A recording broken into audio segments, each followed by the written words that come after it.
ಶ್ರೀ ಶ್ರೀ ಸಚ್ಚಿದಾನಂದೇಂದ್ರ ಸರಸ್ವತಿ ಸದ್ಗುರುಭ್ಯೋ ನಮಃ. ಮಾತೃಭ್ಯೋ ನಮಃ. ಪಿತೃಭ್ಯೋ ನಮಃ. ಆಚಾರ್ಯೇಭ್ಯೋ ನಮಃ. ಇಂದಿನ ಪ್ರವಚನಕಾರರಾಗಿ ಆಗಮಿಸಿ ವೇದಿಕೆ ಮೇಲೆ ಆಸೀನರಾಗಿರುವ ಪೂಜ್ಯ ಡಾಕ್ಟರ್ ಎಸ್ ಹೇಮಲತಾ ಇವರನ್ನು ಹಾಗೂ ಇವರ ಪ್ರವಚನವನ್ನು ಆಲಿಸಲು ಉತ್ಸುಕರಾಗಿ ವೇದಿಕೆ ಮುಂದುಗಡೆ ಆಸೀನರಾಗಿರುವ ಜಿಜ್ಞಾಸುಗಳಾದ ಸಭಿಕರನ್ನು ಶ್ರದ್ಧಾಪೂರ್ವಕವಾಗಿ ನಮಸ್ಕರಿಸುತ್ತಾ ಮತ್ತು ಅಧ್ಯಾತ್ಮ ಪ್ರಕಾಶ ಕಾರ್ಯಾಲಯದ ಪರವಾಗಿ ಹೃತ್ಪೂರ್ವಕವಾಗಿ ಸ್ವಾಗತಿಸುತ್ತಾ ನನ್ನ ಕೆಲವು ನುಡಿಗಳನ್ನು ತಮ್ಮ ಮುಂದೆ ಇಡುತ್ತಿದ್ದೇನೆ. ಶ್ರೀ ಶ್ರೀ ಸಚ್ಚಿದಾನಂದೇಂದ್ರ ಸರಸ್ವತಿ ಸ್ವಾಮಿಗಳು 1880ರಲ್ಲಿ ಅವತರಿಸಿ ಶ್ರೀ ಯಲ್ಲಂಬಳಸೆ ಸುಬ್ರಹ್ಮಣ್ಯ ಶರ್ಮಾ ಎಂಬ ಹೆಸರಿನಿಂದ ನಾಮಾಂಕಿತರಾದರು. 1920ರಲ್ಲಿ ಅಧ್ಯಾತ್ಮ ಪ್ರಕಾಶ ಕಾರ್ಯಾಲಯವನ್ನು ಬೆಂಗಳೂರಿನ ಚಾಮರಾಜಪೇಟೆಯಲ್ಲಿ ತಮ್ಮ ಮನೆಯಲ್ಲಿಯೇ ಸ್ಥಾಪಿಸಿದರು. 1937ರಲ್ಲಿ ಇದು ಸ್ಥಿರವಾಗಿ ಹೊಳೆ ನರಸೀಪುರದಲ್ಲಿ ನೆಲೆ ನಿಂತಿತು. ಶ್ರೀ ಯಲ್ಲಂಬಳಸೆ ಸುಬ್ರಹ್ಮಣ್ಯ ಶರ್ಮಾ ಅಥವಾ ವೈ ಸುಬ್ಬರಾಯರು ಈ ಅಧ್ಯಾತ್ಮ ಪ್ರಕಾಶ ಕಾರ್ಯಾಲಯವನ್ನು ಒಂದು ಕಾರ್ಯಕಾರಿ ಸಮಿತಿಗೆ ವಹಿಸಿ 1948ರಲ್ಲಿ ಸನ್ಯಾಸವನ್ನು ಸ್ವೀಕರಿಸಿ ಶ್ರೀ ಸಚ್ಚಿದಾನಂದೇಂದ್ರ ಸರಸ್ವತಿ ಸ್ವಾಮಿಗಳೆಂದು ಅಭಿಧಾನವನ್ನು ಹೊಂದಿದರು. ಈ ಕಾರ್ಯಕಾರಿ ಸಮಿತಿಯು 1964ರಲ್ಲಿ ಒಂದು ಪ್ರೈವೇಟ್ ಟ್ರಸ್ಟ್ ಆಗಿ ಪರಿವರ್ತನೆಗೊಂಡು ನಂತರ 1992ರಲ್ಲಿ ಪಬ್ಲಿಕ್ ಚಾರಿಟಬಲ್ ಟ್ರಸ್ಟ್ ಆಗಿ ನೋಂದಣಿಗೊಂಡು ಕಾರ್ಯನಿರ್ವಹಿಸುತ್ತಿದೆ. ಪರಿಶುದ್ಧ ವೇದಾಂತದ ಪ್ರಚಾರವೇ ಈ ಕಾರ್ಯಾಲಯದ ಉದ್ದೇಶ ಮತ್ತು ಜಗತ್ತಿನ ಸಮಸ್ತ ಮಾನವ ಜನಾಂಗಕ್ಕೆ ಇದನ್ನು ತಲುಪಿಸಬೇಕೆಂಬುದೇ ಸಂಸ್ಥೆಯ ಗುರಿ. ಅದಕ್ಕಾಗಿ ಶ್ರೀಗಳವರು ಹಾಕಿಕೊಟ್ಟ ಮಾರ್ಗವಾದ ಅಧ್ಯಾತ್ಮ ಗ್ರಂಥಗಳ ಪ್ರಕಟಣೆ ಮತ್ತು ಮರುಮುದ್ರಣಗಳು, ವೇದಾಂತ ವಿಷಯವನ್ನೊಳಗೊಂಡ ಮಾಸಿಕ ತ್ರೈಮಾಸಿಕ ಪತ್ರಿಕೆಗಳನ್ನು ಹೊರತರುವುದು, ವೇದಾಂತ ಪ್ರವಚನ ಸಪ್ತಾಹ ಮತ್ತು ಶಿಬಿರಗಳನ್ನು ಆಯೋಜಿಸುವುದು, ಅಧ್ಯಾತ್ಮ ವಿದ್ಯಾಲಯ ನಡೆಸುವುದು ಇವುಗಳನ್ನು ಕಾರ್ಯಾಲಯ ನಡೆಸಿಕೊಂಡು ಬರುತ್ತಿದೆ. ಈ ಕಾರ್ಯಾಲಯದ ಕಾರ್ಯಚಟುವಟಿಕೆಗಳೆಲ್ಲ ಮಹಾಜನರುಗಳು ನೀಡುವ ಸಹಾಯ ಮತ್ತು ಸಹಕಾರದಿಂದ ನಡೆಯುತ್ತಿವೆ. ಉದಾರಾಶಯರಾದ ಮಹಾಜನಗಳು ನೀಡುವ ಧನ ಸಹಾಯವೇ ಈ ಕಾರ್ಯಾಲಯದ ಜೀವಾಳ. ಕಾರ್ಯಾಲಯ ಇಲ್ಲಿಯವರೆಗೆ ಶ್ರೀಗಳವರ ಮತ್ತು ಅವರ ಶಿಷ್ಯರುಗಳ ಸುಮಾರು 270ಕ್ಕೂ ಹೆಚ್ಚು ಗ್ರಂಥಗಳನ್ನು ಕನ್ನಡ, ಇಂಗ್ಲಿಷ್ ಮತ್ತು ಸಂಸ್ಕೃತ ಭಾಷೆಯಲ್ಲಿ ಪ್ರಕಟಿಸಿದೆ ಹಾಗೂ ಮರುಮುದ್ರಣಗಳನ್ನು ಮಾಡುತ್ತಿದೆ. ಇಂದಿನ ಮತ್ತು ನಾಳೆಯ ಪ್ರವಚನದ ವಿಷಯವಾದ ಪರಿಶುದ್ಧ ವೇದಾಂತ ಸಾರ ಎಂಬ ಗ್ರಂಥವು ಶ್ರೀ ಶ್ರೀ ಸಚ್ಚಿದಾನಂದೇಂದ್ರ ಸರಸ್ವತಿ ಸ್ವಾಮಿಗಳವರಿಂದ 1957ರಲ್ಲಿ ವಿರಚಿತವಾಯಿತು. ಈ ಚಿಕ್ಕ ಪುಸ್ತಕದಲ್ಲಿ ಮುಖ್ಯವಾಗಿ ಶ್ರೀ ಶಂಕರ ಭಗವತ್ಪಾದರಿಗೆ ಸಮ್ಮತವಾದ ಪರಿಶುದ್ಧ ವೇದಾಂತದ ಸಿದ್ಧಾಂತ ಭಾಗವನ್ನು ಮಾತ್ರ ಮಹಾಸ್ವಾಮಿಗಳವರು ಸಂಗ್ರಹಿಸಿರುತ್ತಾರೆ. ಇದರಲ್ಲಿ ಮುಖ್ಯವಾಗಿ ಶಾಸ್ತ್ರದೃಷ್ಟಿ, ಸಾಕ್ಷಿ ಸ್ವರೂಪ, ಆತ್ಮನ ಅದ್ವಿತೀಯತ್ವ ಈ 3 ವಿಷಯಗಳನ್ನು ಜಿಜ್ಞಾಸುಗಳಿಗೆ ಮನದಟ್ಟಾಗುವಂತೆ ಸುಲಭವಾದ ಶೈಲಿಯಿಂದ ವಿವರಿಸಿರುತ್ತಾರೆ. ಇಂತಹ ಗ್ರಂಥದ ವಿಷಯವನ್ನು ಕುರಿತು ಇದೇ ಸಭಾಂಗಣದಲ್ಲಿ ಇಂದು ಮತ್ತು ನಾಳೆ ಪ್ರವಚನ ಮಾಡಲಿರುವ ಪೂಜ್ಯ ಡಾಕ್ಟರ್ ಎಸ್ ಹೇಮಲತಾರವರು ನ್ಯೂ BEL ರಸ್ತೆಯಲ್ಲಿರುವ AGS ಬಡಾವಣೆಯ ನಿವಾಸಿಗಳು. ಇವರು ಭೌತಶಾಸ್ತ್ರದಲ್ಲಿ ಸ್ನಾತಕೋತ್ತರ ಪದವೀಧರರು, ಸಂಸ್ಕೃತದಲ್ಲಿ ಸ್ನಾತಕೋತ್ತರ ಪದವಿ ಹಾಗೂ PhD ಪದವಿಗಳನ್ನು ಪಡೆದಿರುತ್ತಾರೆ. ಪೂಜ್ಯರು ಭೌತಶಾಸ್ತ್ರದ ವಿಶ್ರಾಂತ ಪ್ರಾಧ್ಯಾಪಕರಾಗಿದ್ದು ಈಗ್ಗೆ ನಮ್ಮ ಕಾರ್ಯಾಲಯದ ಮಾಸಿಕ ಪತ್ರಿಕೆಯಾದ ಅಧ್ಯಾತ್ಮ ಪ್ರಕಾಶದ ಸಂಪಾದಕರಾಗಿ ಸೇವೆ ಸಲ್ಲಿಸುತ್ತಿದ್ದಾರೆ. ಇವರು ಅನೇಕ ಗ್ರಂಥಗಳನ್ನು ಸಂಸ್ಕೃತ ಹಾಗೂ ಕನ್ನಡದಲ್ಲಿ ರಚಿಸಿದ್ದು ಅದರಲ್ಲಿ 7 ಗ್ರಂಥಗಳು ಮುದ್ರಣ ಹಂತದಲ್ಲಿವೆ. ಇವರ 1000ಕ್ಕೂ ಹೆಚ್ಚು ಲೇಖನಗಳು ಸಂಸ್ಕೃತ ಮತ್ತು ಕನ್ನಡ ಭಾಷೆಗಳಲ್ಲಿ ಪ್ರಕಟಣೆಗೊಂಡಿವೆ. ಪೂಜ್ಯರು ಅನೇಕ ಪ್ರಶಸ್ತಿಗಳಿಗೆ ಭಾಜನರಾಗಿರುತ್ತಾರೆ. ಇವರು ಶ್ರೀ ಶ್ರೀ ಸಚ್ಚಿದಾನಂದೇಂದ್ರ ಸರಸ್ವತಿ ಸ್ವಾಮಿಗಳಿಗೆ ಸಂಬಂಧಪಟ್ಟಂತೆ ಸಂಸ್ಕೃತ ಭಾಷೆಯಲ್ಲಿ ಸಂಶೋಧನಾತ್ಮಕ ಪ್ರಬಂಧವನ್ನು ಮಂಡಿಸಿ ಅದಕ್ಕಾಗಿ PhD ಪದವಿಯನ್ನು ಪಡೆದಿರುತ್ತಾರೆ. ಹಾಗೆಯೇ ಶ್ರೀಗಳವರ ಬಗ್ಗೆ ಅಭಿನವ ಶಂಕರ ಎಂಬ ಕನ್ನಡ ಗ್ರಂಥವನ್ನು ರಚಿಸಿದ್ದು ಅದನ್ನು ನಮ್ಮ ಕಾರ್ಯಾಲಯದ ಮೂಲಕ ಪ್ರಕಾಶನಪಡಿಸಲಾಗಿದೆ. ಶ್ರೀಯುತರು ಈಗ ನಡೆಸಿಕೊಡಲಿರುವ ಪ್ರವಚನವನ್ನು ತಾವೆಲ್ಲರೂ ಸಮಾಧಾನ ಚಿತ್ತದಿಂದ ಆಲಿಸಬೇಕೆಂದು ಪ್ರಾರ್ಥಿಸುತ್ತಾ ಪ್ರವಚನವನ್ನು ಆರಂಭಿಸಬೇಕೆಂದು ಪೂಜ್ಯ ಶ್ರೀಮತಿ ಡಾಕ್ಟರ್ ಎಸ್ ಹೇಮಲತಾ ಇವರನ್ನು ಬೇಡಿಕೊಳ್ಳುತ್ತೇನೆ. ನಮಸ್ಕಾರ.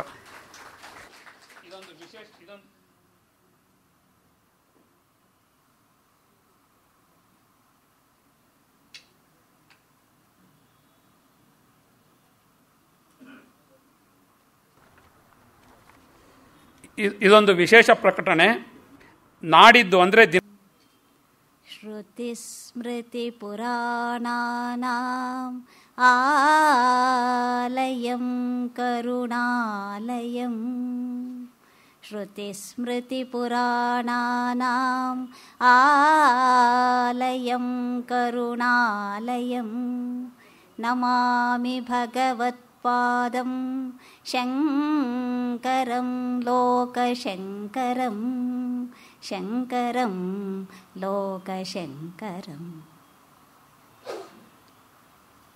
ಸದ್ಗುರು ಚರಣವ ಸ್ಮರಿಸುತ್ತ ಮನದಲ್ಲಿ ಮುಂದಿಹ ಸಭೆಗೆ ತಲೆಬಾಗಿ, ಮುಂದಿಹ ಸಭೆಗೆ ತಲೆಬಾಗಿ ಪೇಳುವೆ ಚಂದದ ಪರಿಶುದ್ಧ ವೇದಾಂತ, ಪೇಳುವೆ ಪರಿಶುದ್ಧ ವೇದಾಂತ ಸಾರವ, ಪರಿಶುದ್ಧ ವೇದಾಂತ ಸಾರವ.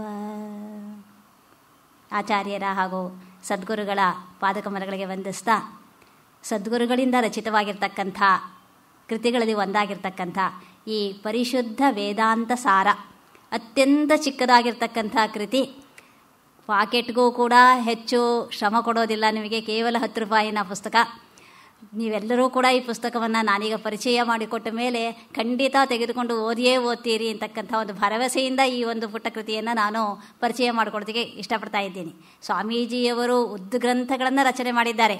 ಸಂಸ್ಕೃತದಲ್ಲಿ ರಚನೆ ಮಾಡಿದ್ದಾರೆ, ಆಂಗ್ಲ ಭಾಷೆಯಲ್ಲಿ ರಚನೆ ಮಾಡಿದ್ದಾರೆ, ಪಂಡಿತರಿಗೆ ಮಾನ್ಯವಾಗತಕ್ಕಂಥ ಗ್ರಂಥಗಳನ್ನು ಸಾಕಷ್ಟು ರಚನೆ ಮಾಡಿದ್ದಾರೆ. ಆದರೆ ಅಂತಹ ಕೃತಿಗಳನ್ನು ನಾನೇನಾದರೂ ತೆಗೆದುಕೊಂಡು ಇಲ್ಲಿ ಪ್ರವಚನಕ್ಕೆ ಪ್ರಾರಂಭ ಮಾಡಿದರೆ 2 ದಿನಗಳಲ್ಲಿ ನಾನು ಅದರ ಹೆಸರನ್ನು ಕೂಡ ಪೂರ್ತಿಯಾಗಿ ಹೇಳೋದಕ್ಕೆ ಸಾಧ್ಯವಾಗುತ್ತೋ ಇಲ್ಲೋ. ಅದಕ್ಕಾಗಿ ಈ ಸಣ್ಣ ಕೃತಿಗಳಲ್ಲಿ ಒಂದು ವಿಶೇಷ ಏನಿದೆ ಅಂತಂದರೆ, ಇದುವರೆಗೆ ಯಾರೂ ಇಂತಹ ಕೃತಿಗಳನ್ನು ರಚಿಸಿರಲಿಲ್ಲ.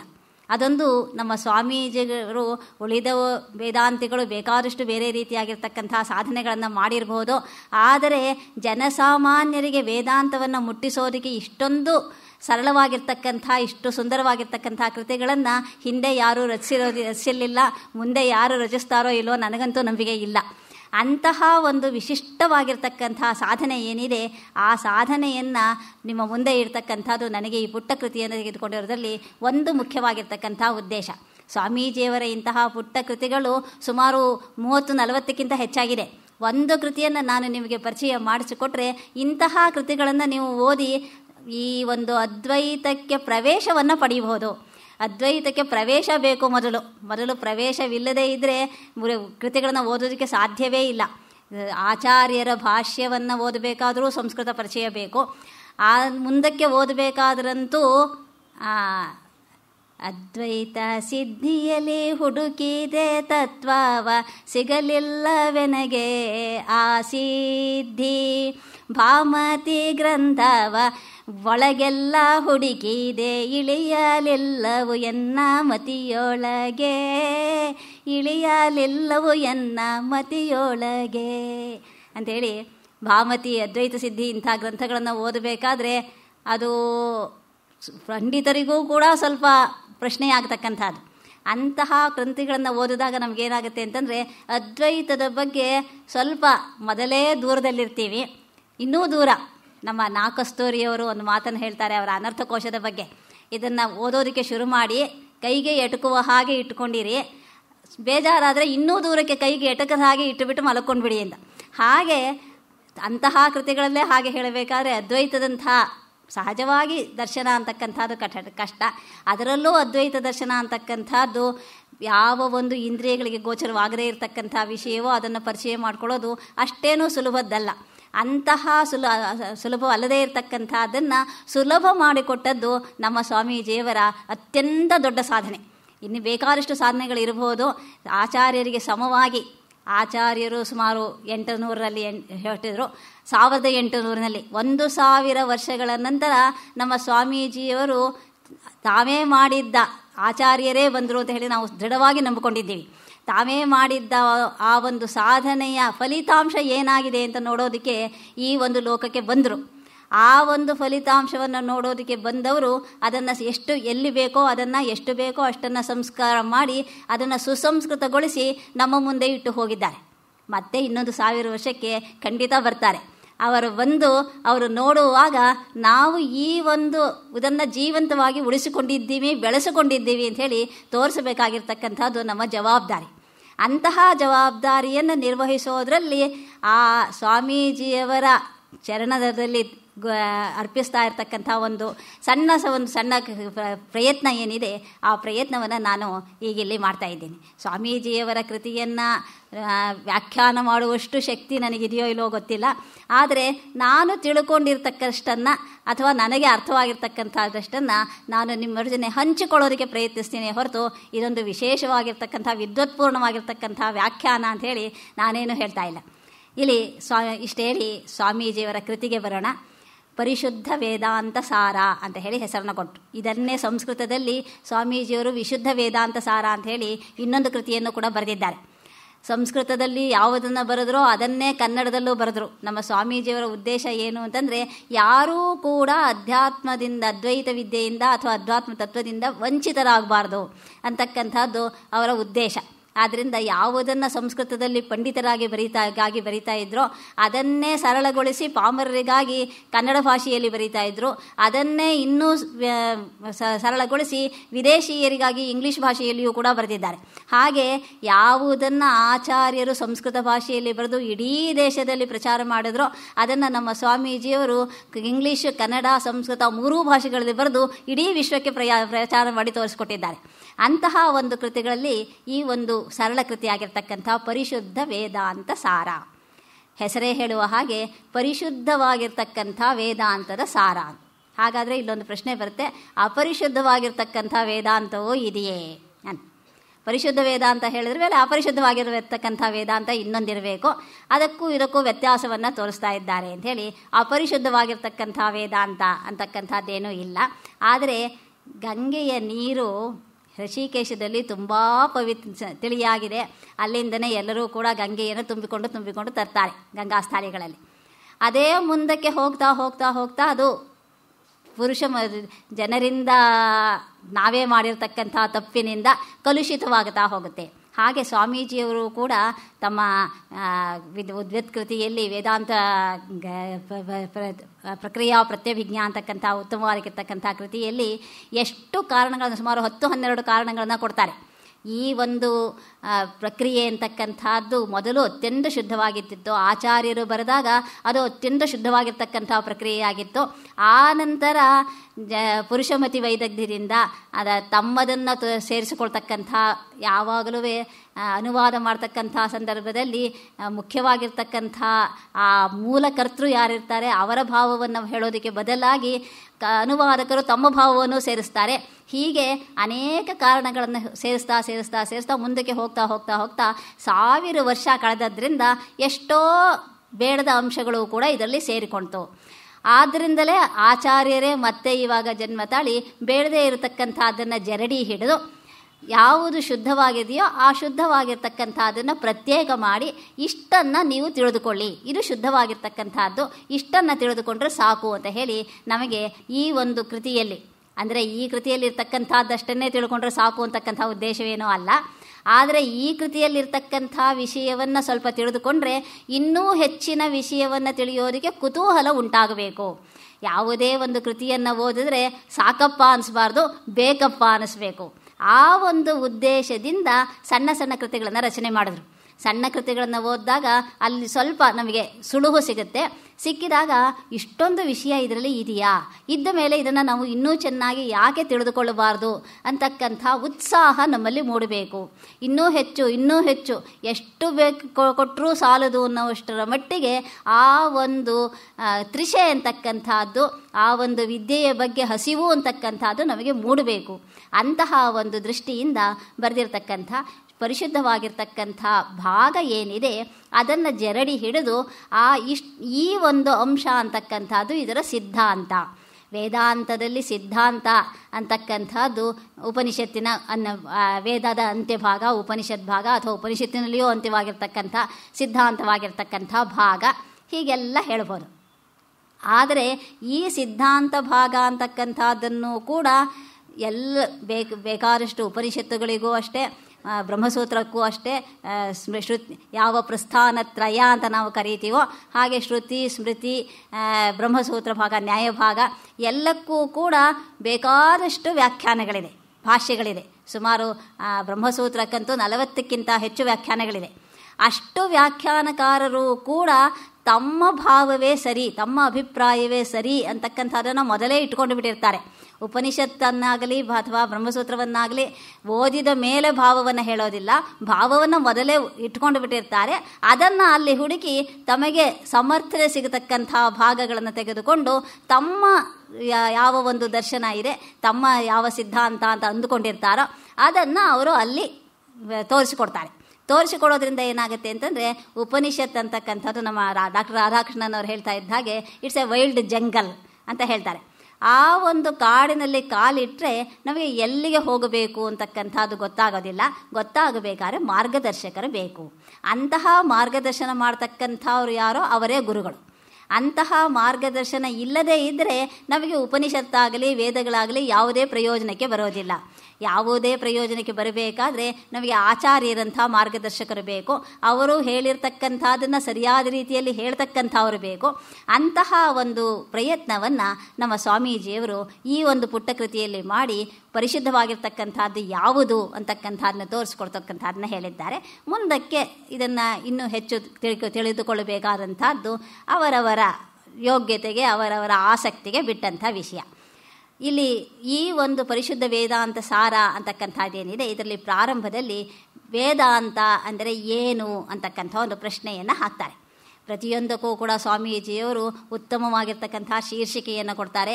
ಅಲ್ಲಿ ಬರ್ತಕ್ಕಂಥ ನಮ್ಮ ಮನಸ್ಸಿನಲ್ಲಿ ಬರ್ತಕ್ಕಂಥ ಪ್ರಶ್ನೆಗಳನ್ನು ಅವರೇ ಪ್ರಶ್ನೆಗಳನ್ನು ಹಾಕಿ ಅದಕ್ಕೆ ಸೂಕ್ತವಾಗಿರ್ತಕ್ಕಂಥ ಉತ್ತರವನ್ನು ಒದಗಿಸಿಕೊಡ್ತಾರೆ. ಓದ್ತಾ ಹೋದರೆ ಕಥೆ ಓದೋದಕ್ಕಿಂತಲೂ ಹೆಚ್ಚು ಆನಂದವಾಗತಕ್ಕಂಥ ಒಂದು ಅನುಭವವನ್ನು ತಂದುಕೊಡ್ತಕ್ಕಂಥ ಶೈಲಿಯನ್ನು ಅಳವಡಿಸಿಕೊಂಡಿರ್ತಾರೆ. ಆದ್ದರಿಂದ ಈ ಒಂದು ಕೃತಿಗಳು ಓದೋದಕ್ಕೆ ವಿಷಯ ಕಷ್ಟವಾದರೂ ಕೂಡ ನಮಗೆ ಓದುವುದು ಅಷ್ಟೊಂದು ಕಷ್ಟವಾಗೋದಿಲ್ಲ. ಅಂತಹ ಒಂದು ಶೈಲಿ ಅಂತಕ್ಕಂಥದ್ದು ನಮ್ಮ ಸ್ವಾಮೀಜಿಯವರಿಗೆ ಸಹಜವಾಗಿ ಬಂದಿದ್ದಂಥ ಶೈಲಿ. ಅಂತಹ ಇದರಲ್ಲಿ ಇಲ್ಲಿ ವೇದಾಂತ ಎಂದರೆ ಏನು ಅಂತಕ್ಕಂಥದ್ದನ್ನು ಹೇಳಿ ನಿಮಗೆ ಎಲ್ಲರಿಗೂ ಗೊತ್ತಿರತಕ್ಕಂಥ ವಿಷಯವನ್ನೇ ಇಲ್ಲಿಯೂ ಹೇಳಿದ್ದಾರೆ. ಪ್ರಸ್ಥಾನತ್ರಯ ಅಂತ ನಾವು ಯಾವುದನ್ನು ಹೇಳ್ತೀವಿ, ಉಪನಿಷತ್ತುಗಳು, ಗೀತೆ ಮತ್ತು ಬ್ರಹ್ಮಸೂತ್ರ ಈ ಮೂರು ಏನಿದೆ, ಈ ಮೂರು ಎಲ್ಲ ದರ್ಶನಗಳಿಗೂ ಕೂಡ ಮೂಲವಾಗಿರ್ತಕ್ಕಂಥದ್ದು. ಆ ಮೂಲವಾಗಿರ್ತಕ್ಕಂಥ ಮೂರನ್ನು ಪ್ರಸ್ಥಾನತ್ರಯ ಅಂತ ಹೇಳ್ತಾರೆ. ಆ ಪ್ರಸ್ಥಾನತ್ರಯಗಳಿಗೆ ಬರೆದಿರ್ತಕ್ಕಂಥ ಭಾಷ್ಯಗಳು ಆಯಾ ದರ್ಶನಕ್ಕೆ ಮೂಲವಾಗುತ್ತೆ ಅಂತ ಹೇಳಿ ವೇದಾಂತ ಅಂತಕ್ಕಂಥದ್ದಕ್ಕೆ ಈ ಪ್ರಸ್ಥಾನತ್ರಯದಲ್ಲಿ ಮೂರರಲ್ಲಿಯೂ ಕೂಡ ಹೇಳಿರ್ತಕ್ಕಂಥ ವಿಷಯ ಏನಿದೆ ಆ ವಿಷಯ ಒಂದೇ. ಈ ಮೂರಕ್ಕೂ ಕೂಡ ಯಾವುದನ್ನು ವೇದ ಉಪನಿಷತ್ತುಗಳಲ್ಲಿ ಹೇಳಿದ್ದಾರೋ ಅದನ್ನೇ ಗೀತೆಯಲ್ಲಿ ಹೇಳಿರ್ತಾರೆ. ಯಾವುದನ್ನು ಗೀತೆಯಲ್ಲಿ ಹೇಳಿದ್ದಾರೋ ಅದನ್ನೇ ಬ್ರಹ್ಮಸೂತ್ರ ಭಾಷ್ಯದಲ್ಲಿ ಬೇರೊಂದು ರೀತಿಯಲ್ಲಿ, ಒಂದರಲ್ಲಿ ಹೇಳಿರ್ತಕ್ಕಂಥ ರೀತಿ ವ್ಯತ್ಯಾಸ ಇರಬಹುದು, ಸಿದ್ಧಾಂತದಲ್ಲಿ ವ್ಯತ್ಯಾಸ ಇಲ್ಲ. ಈ ಮೂರೂ ಕೂಡ ಒಂದಕ್ಕೆ ಪೂರಕವೇ ಹೊರತು ಮಾರಕವಲ್ಲ ಅಂತ ಹೇಳಿರ್ತಕ್ಕಂಥ ಒಂದು ವಿಷಯ ಏನಿದೆ ಅದನ್ನು ಪ್ರಪ್ರಥಮವಾಗಿ ತೆಗೆದುಕೊಂಡು ಯಾವುದು ಈ ಮೂರಕ್ಕೂ ಪೂರಕವಾಗಿದೆಯೋ, ಈ ಮೂರಕ್ಕೂ ಸಮ್ಮತವಾಗಿದೆಯೋ ಆ ತತ್ವವೇ ಸರಿಯಾಗಿರ್ತಕ್ಕಂಥ ತತ್ವ, ಅದೇ ವೇದಾಂತದ ಸಿದ್ಧಾಂತ ಅಂತಕ್ಕಂಥ ಒಂದು ಮಾತನ್ನು ಮೊದಲಿನಿಂದ ಪ್ರಾರಂಭ ಮಾಡ್ತಾರೆ. ಆದ್ದರಿಂದ ನಮ್ಮ ಈಗ ಮುಂದಿನ ವಿಷಯದಲ್ಲಿಯೂ ಕೂಡ ನಾವು ಪ್ರತಿಯೊಂದು ಸಲವೂ ಯೋಚನೆ ಮಾಡಬೇಕಾಗಿರ್ತಕ್ಕಂಥದ್ದು ಯಾವುದನ್ನು ನಾವು ಸಿದ್ಧಾಂತ ಅಂತ ಭಾವಿಸ್ತೀವೋ ಅದು ಮೂರಕ್ಕೂ ಕೂಡ ಸಮ್ಮತವಾಗಬೇಕು. ಉಪನಿಷತ್ತುಗಳಿಗೂ ಹೊಂದಬೇಕು, ಸ್ಮೃತಿಯಾಗಿರ್ತಕ್ಕಂಥ ಭಗವದ್ಗೀತೆಯಲ್ಲಿ ಹೇಳಿರ್ತಕ್ಕಂಥ ವಿಷಯವೂ ಅದೇ ಆಗಿರಬೇಕು. ಬ್ರಹ್ಮಸೂತ್ರದಲ್ಲಿ ನ್ಯಾಯ ರೀತಿಯಾಗಿ ತರ್ಕದಿಂದ ಯಾವುದನ್ನು ಸಿದ್ಧಾಂತ ಮಾಡಿ ತೋರಿಸ್ತಾ ಇದ್ದಾರೋ ಅದು ಕೂಡ ಇದಕ್ಕೆ ಹೊಂದಿಕೊಳ್ಳಬೇಕು. ಮೂರಕ್ಕೂ ಹೊಂದಿಕೊಂಡರೆ ಅದು ತತ್ವ, ಅದು ಸಿದ್ಧಾಂತ. ಆದ್ದರಿಂದ ಅದನ್ನು ಸಿದ್ಧಾಂತ ಅಂಥೇಳಿ ಮೊದಲು ವೇದಾಂತ ಎಂದರೆ ಏನು ಅಂತಕ್ಕಂಥ ಪ್ರಶ್ನೆಗೆ ಉತ್ತರವನ್ನು ಹೇಳಿದ್ರು. ಆಮೇಲೆ ಈಗ ಪುಸ್ತಕದ ಹೆಸರೇನಿದೆಯೋ ಅದನ್ನು ಹೇಳಿದರು ಪರಿಶುದ್ಧ ವೇದಾಂತ ಅಂದರೆ ಏನು ಅಂಥೇಳಿ. ಅದನ್ನು ಈಗ ತಾನೇ ನಾವು ತಿಳಿದಿರ್ತಕ್ಕಂಥ ವಿಚಾರದಲ್ಲಿ ಹೇಳಿರೋ ಹಾಗೆ ವೇದಾಂತದಲ್ಲಿರ್ತಕ್ಕಂಥ ಯಾವ ಒಂದು ಸಿದ್ಧಾಂತ ಇದೆ ಇದಕ್ಕೆ ಮೂರು ಪ್ರಶ್ನೆಗಳಿದೆ ಇಲ್ಲಿ ಸ್ವಾಮೀಜಿಯವರು ಹಾಕ್ತಾರೆ. ವೇದಾಂತದಲ್ಲಿ ನಿಜವಾಗಿ ಅಡಕವಾಗಿರ್ತಕ್ಕಂಥ ಸಿದ್ಧಾಂತ ಯಾವುದು ಅಂದರು. ವೇದಾಂತದಲ್ಲಿ ಅಡಕವಾಗಿರ್ತಕ್ಕಂಥ ಸಿದ್ಧಾಂತ ಅಂತ ಹೇಳಿಲ್ಲ, ನಿಜವಾಗಿ ಅಡಕವಾಗಿರ್ತಕ್ಕಂಥ ಸಿದ್ಧಾಂತ ಅಂದರು.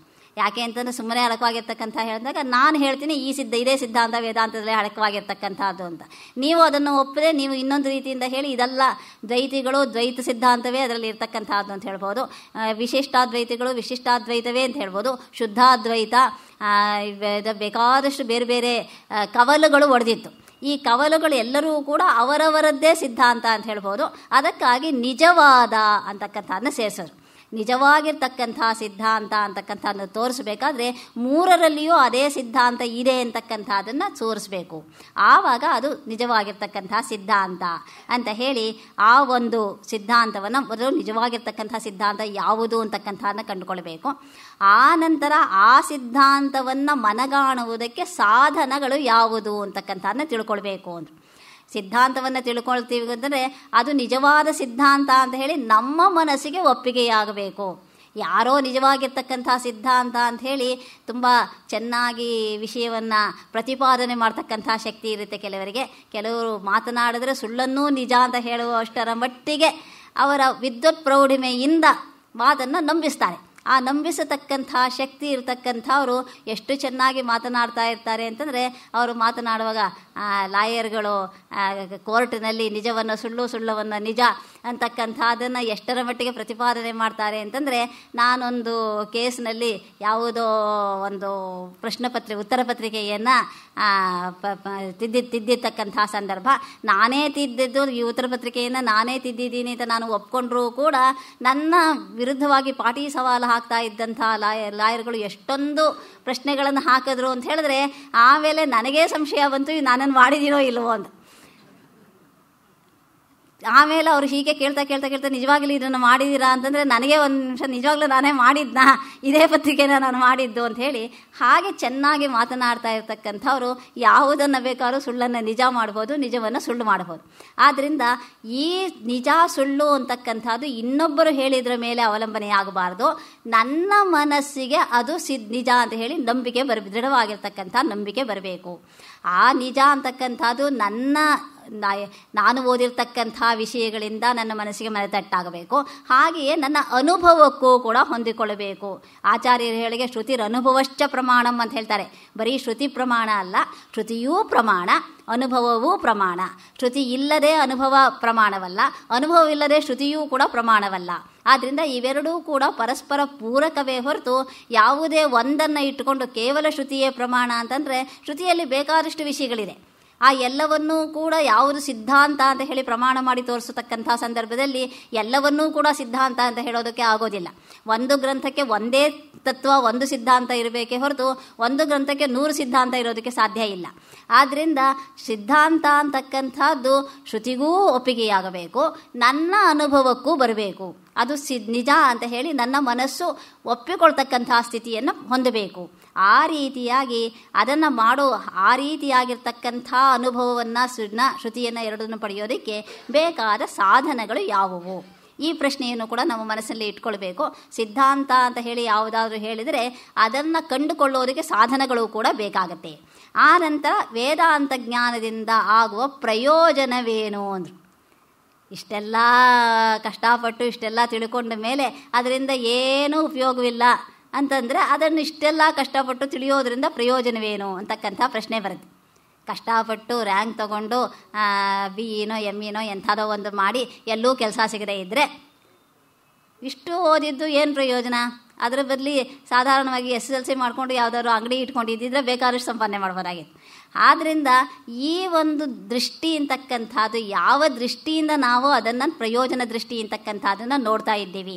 ನಾವು ನೋಡ್ತಕ್ಕಂಥ ಪ್ರಯೋಜನ ದೃಷ್ಟಿ ಅಂತಕ್ಕಂಥದ್ದು ಆಧ್ಯಾತ್ಮಿಕವಾಗಿರ್ತಕ್ಕಂಥ ದೃಷ್ಟಿ. ಆ ಆಧ್ಯಾತ್ಮಿಕವಾಗಿರ್ತಕ್ಕಂಥ ದೃಷ್ಟಿ ಅಂತಕ್ಕಂಥದ್ರಿಂದ ಈ ಒಂದು ವೇದಾಂತ ಜ್ಞಾನದಿಂದ ಆಗತಕ್ಕಂಥ ಪ್ರಯೋಜನ ಏನು ಅಂತಕ್ಕಂಥದ್ದನ್ನು ನಾವು ಯೋಚನೆ ಮಾಡಬೇಕು. ವೇದಾಂತ ಜ್ಞಾನದಿಂದ ಆಗತಕ್ಕಂಥ ಪ್ರಯೋಜನ ಏನು ಅಂತಕ್ಕಂಥದ್ದು ಇನ್ನೊಬ್ಬರು ಹೇಳಿ ಬರ್ತಕ್ಕಂಥದ್ದಲ್ಲ. ನಿನಗೆ ಇಂತಿಂಥ ಪ್ರಯೋಜನವಾಗುತ್ತೆ ಅಂತ ಹೇಳಿ ಲಿಸ್ಟ್ ಮಾಡಿ ಹೇಳ್ತಕ್ಕಂಥದ್ದಲ್ಲ. ಅವರವರ ಅನುಭವಕ್ಕೇ ಬರುತ್ತೆ ಆ ಒಂದು ಪ್ರಯೋಜನ ಅಂತಕ್ಕಂಥದ್ದು. ಆ ಪ್ರಯೋಜನಗಳು ಅಂತಕ್ಕಂಥದ್ದು ಲೌಕಿಕವಾಗಿರ್ತಕ್ಕಂಥ ಪ್ರಯೋಜನವಾಗಿದ್ದಿದ್ರೆ ಪಟ್ಟಿ ಮಾಡಿ ಇಷ್ಟೆಲ್ಲ ಪ್ರಯೋಜನ ಇದೆ ಅಂತ ಹೇಳ್ಬೋದಾಗಿತ್ತು. ಆದರೆ ಈ ಸಾಧನೆಯನ್ನಾಗಲಿ ಅಥವಾ ವೇದಾಂತ ಗ್ರಂಥಗಳ ಪಠಣವನ್ನಾಗಲಿ ಯಾವುದೇ ರೀತಿಯನ್ನಾಗಲಿ ಅದನ್ನು ಓದಿ ಅನುಭವಿಸಿದವರಿಗೆ ಅದರ ಆನಂದ ಅಂತಕ್ಕಂಥದ್ದು ಗೊತ್ತು. ಆ ಆನಂದ ಅಂತಕ್ಕಂಥದ್ದನ್ನು ಯಾವುದೇ ಮಾತಿನಲ್ಲಿ ವಿವರಣೆ ಕೊಟ್ಟು ಹೀಗೆ ಅಂತ ಹೇಳಿ ಇದಮಿತ್ತಂ ಇಷ್ಟೇ ಪ್ರಯೋಜನ ಅಂತ ಹೇಳಿ ಹೇಳೋದಕ್ಕೆ ಸಾಧ್ಯವೇ ಇಲ್ಲದೆ ಇರತಕ್ಕಂಥ ಒಂದು ವಿಶಿಷ್ಟವಾಗಿರ್ತಕ್ಕಂಥ ಪ್ರಯೋಜನ ಅಂತಕ್ಕಂಥದ್ದು ನಮಗೆ ಈ ಅಧ್ಯಾತ್ಮವಾಗಿ ಸಂಬಂಧವಾಗಿರ್ತಕ್ಕಂಥ ವಿಚಾರಗಳಿಂದ ತಿಳಿದು ಬರ್ತಕ್ಕಂಥದ್ದು. ಇಲ್ಲದೇ ಇದ್ದರೆ ಇಲ್ಲಿ ಇಷ್ಟೊಂದು ಜನ ಈ ಒಂದು ಪ್ರವಚನಕ್ಕೆ ಸೇರ್ತಾನೆ ಇರಲಿಲ್ಲ. ನಿಜವಾಗಿ ಹೇಳಬೇಕು ಅಂತಂದರೆ ಅಧ್ಯಾತ್ಮ ವಿದ್ಯೆಯಿಂದ ಏನು ಪ್ರಯೋಜನ ಅಂತಕ್ಕಂಥ ಪ್ರಶ್ನೆ ಇದ್ದಿದ್ರೆ ಇಲ್ಲಿ ಇಷ್ಟೊಂದು ಜನ ಖಂಡಿತ ಸೇರ್ತಾ ಇರಲಿಲ್ಲ. ಪ್ರಯೋಜನ ಇದೆ ಅಂತಕ್ಕಂಥದ್ದೇ ಹೇಳ್ತಾ ಇದೆ ಸಭೆ ತುಂಬಿರ್ತಕ್ಕಂಥದ್ದನ್ನು. ಆದ್ದರಿಂದ ಇಲ್ಲಿರ್ತಕ್ಕಂಥ ಪ್ರಯೋಜನ ಅಂತಕ್ಕಂಥದ್ದು ಅವರವರ ಅನುಭವಕ್ಕೆ ವೇದ್ಯವಾಗಿರ್ತಕ್ಕಂಥ ಪ್ರಯೋಜನ. ಅಂತಹ ಪ್ರಯೋಜನ ಏನು ಅಂತಕ್ಕಂಥದ್ದನ್ನು ಕೂಡ ನಾವು ಈ ಒಂದು ವಿಷಯದಲ್ಲಿ ತಿಳ್ಕೊಳ್ಬೇಕಾಗಿರ್ತಕ್ಕಂಥ ವಿಚಾರ. ಹಾಗಾದರೆ ಅಂತಹ ಪರಿಶುದ್ಧವಾಗಿರ್ತಕ್ಕಂಥ ವೇದಾಂತವನ್ನು ತಿಳಿದುಕೊಂಡಾಗ ಮಾತ್ರ ಇಷ್ಟೂ ನಮಗೆ ಸಿಗತಕ್ಕಂಥದ್ದು.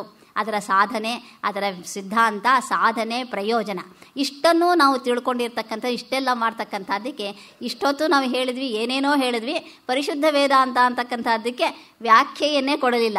ಸ್ವಾಮೀಜಿಯವರು ಕೊನೆಯಲ್ಲಿ ಈಗ ಹೇಳ್ತಾ ಇದ್ದಾರೆ, ಗೌಡಪಾದಾಚಾರ್ಯರು, ಶಂಕರ ಭಗವತ್ಪಾದರು ನಿಸ್ಸಂಶಯವಾಗಿ ಜಿಜ್ಞಾಸುಗಳಿಗೆ ಮನಗಾಣಿಸಿಕೊಟ್ಟ ಯಾವ ಒಂದು ಪ್ರಸ್ಥಾನತ್ರಯ ಭಾಷ್ಯಗಳಿಂದ ತಿಳಿದು ಬರ್ತಕ್ಕಂಥ ವೇದಾಂತ ಇದೆಯೋ ಅದೇ ಪರಿಶುದ್ಧ ವೇದಾಂತ ಅಂದರು.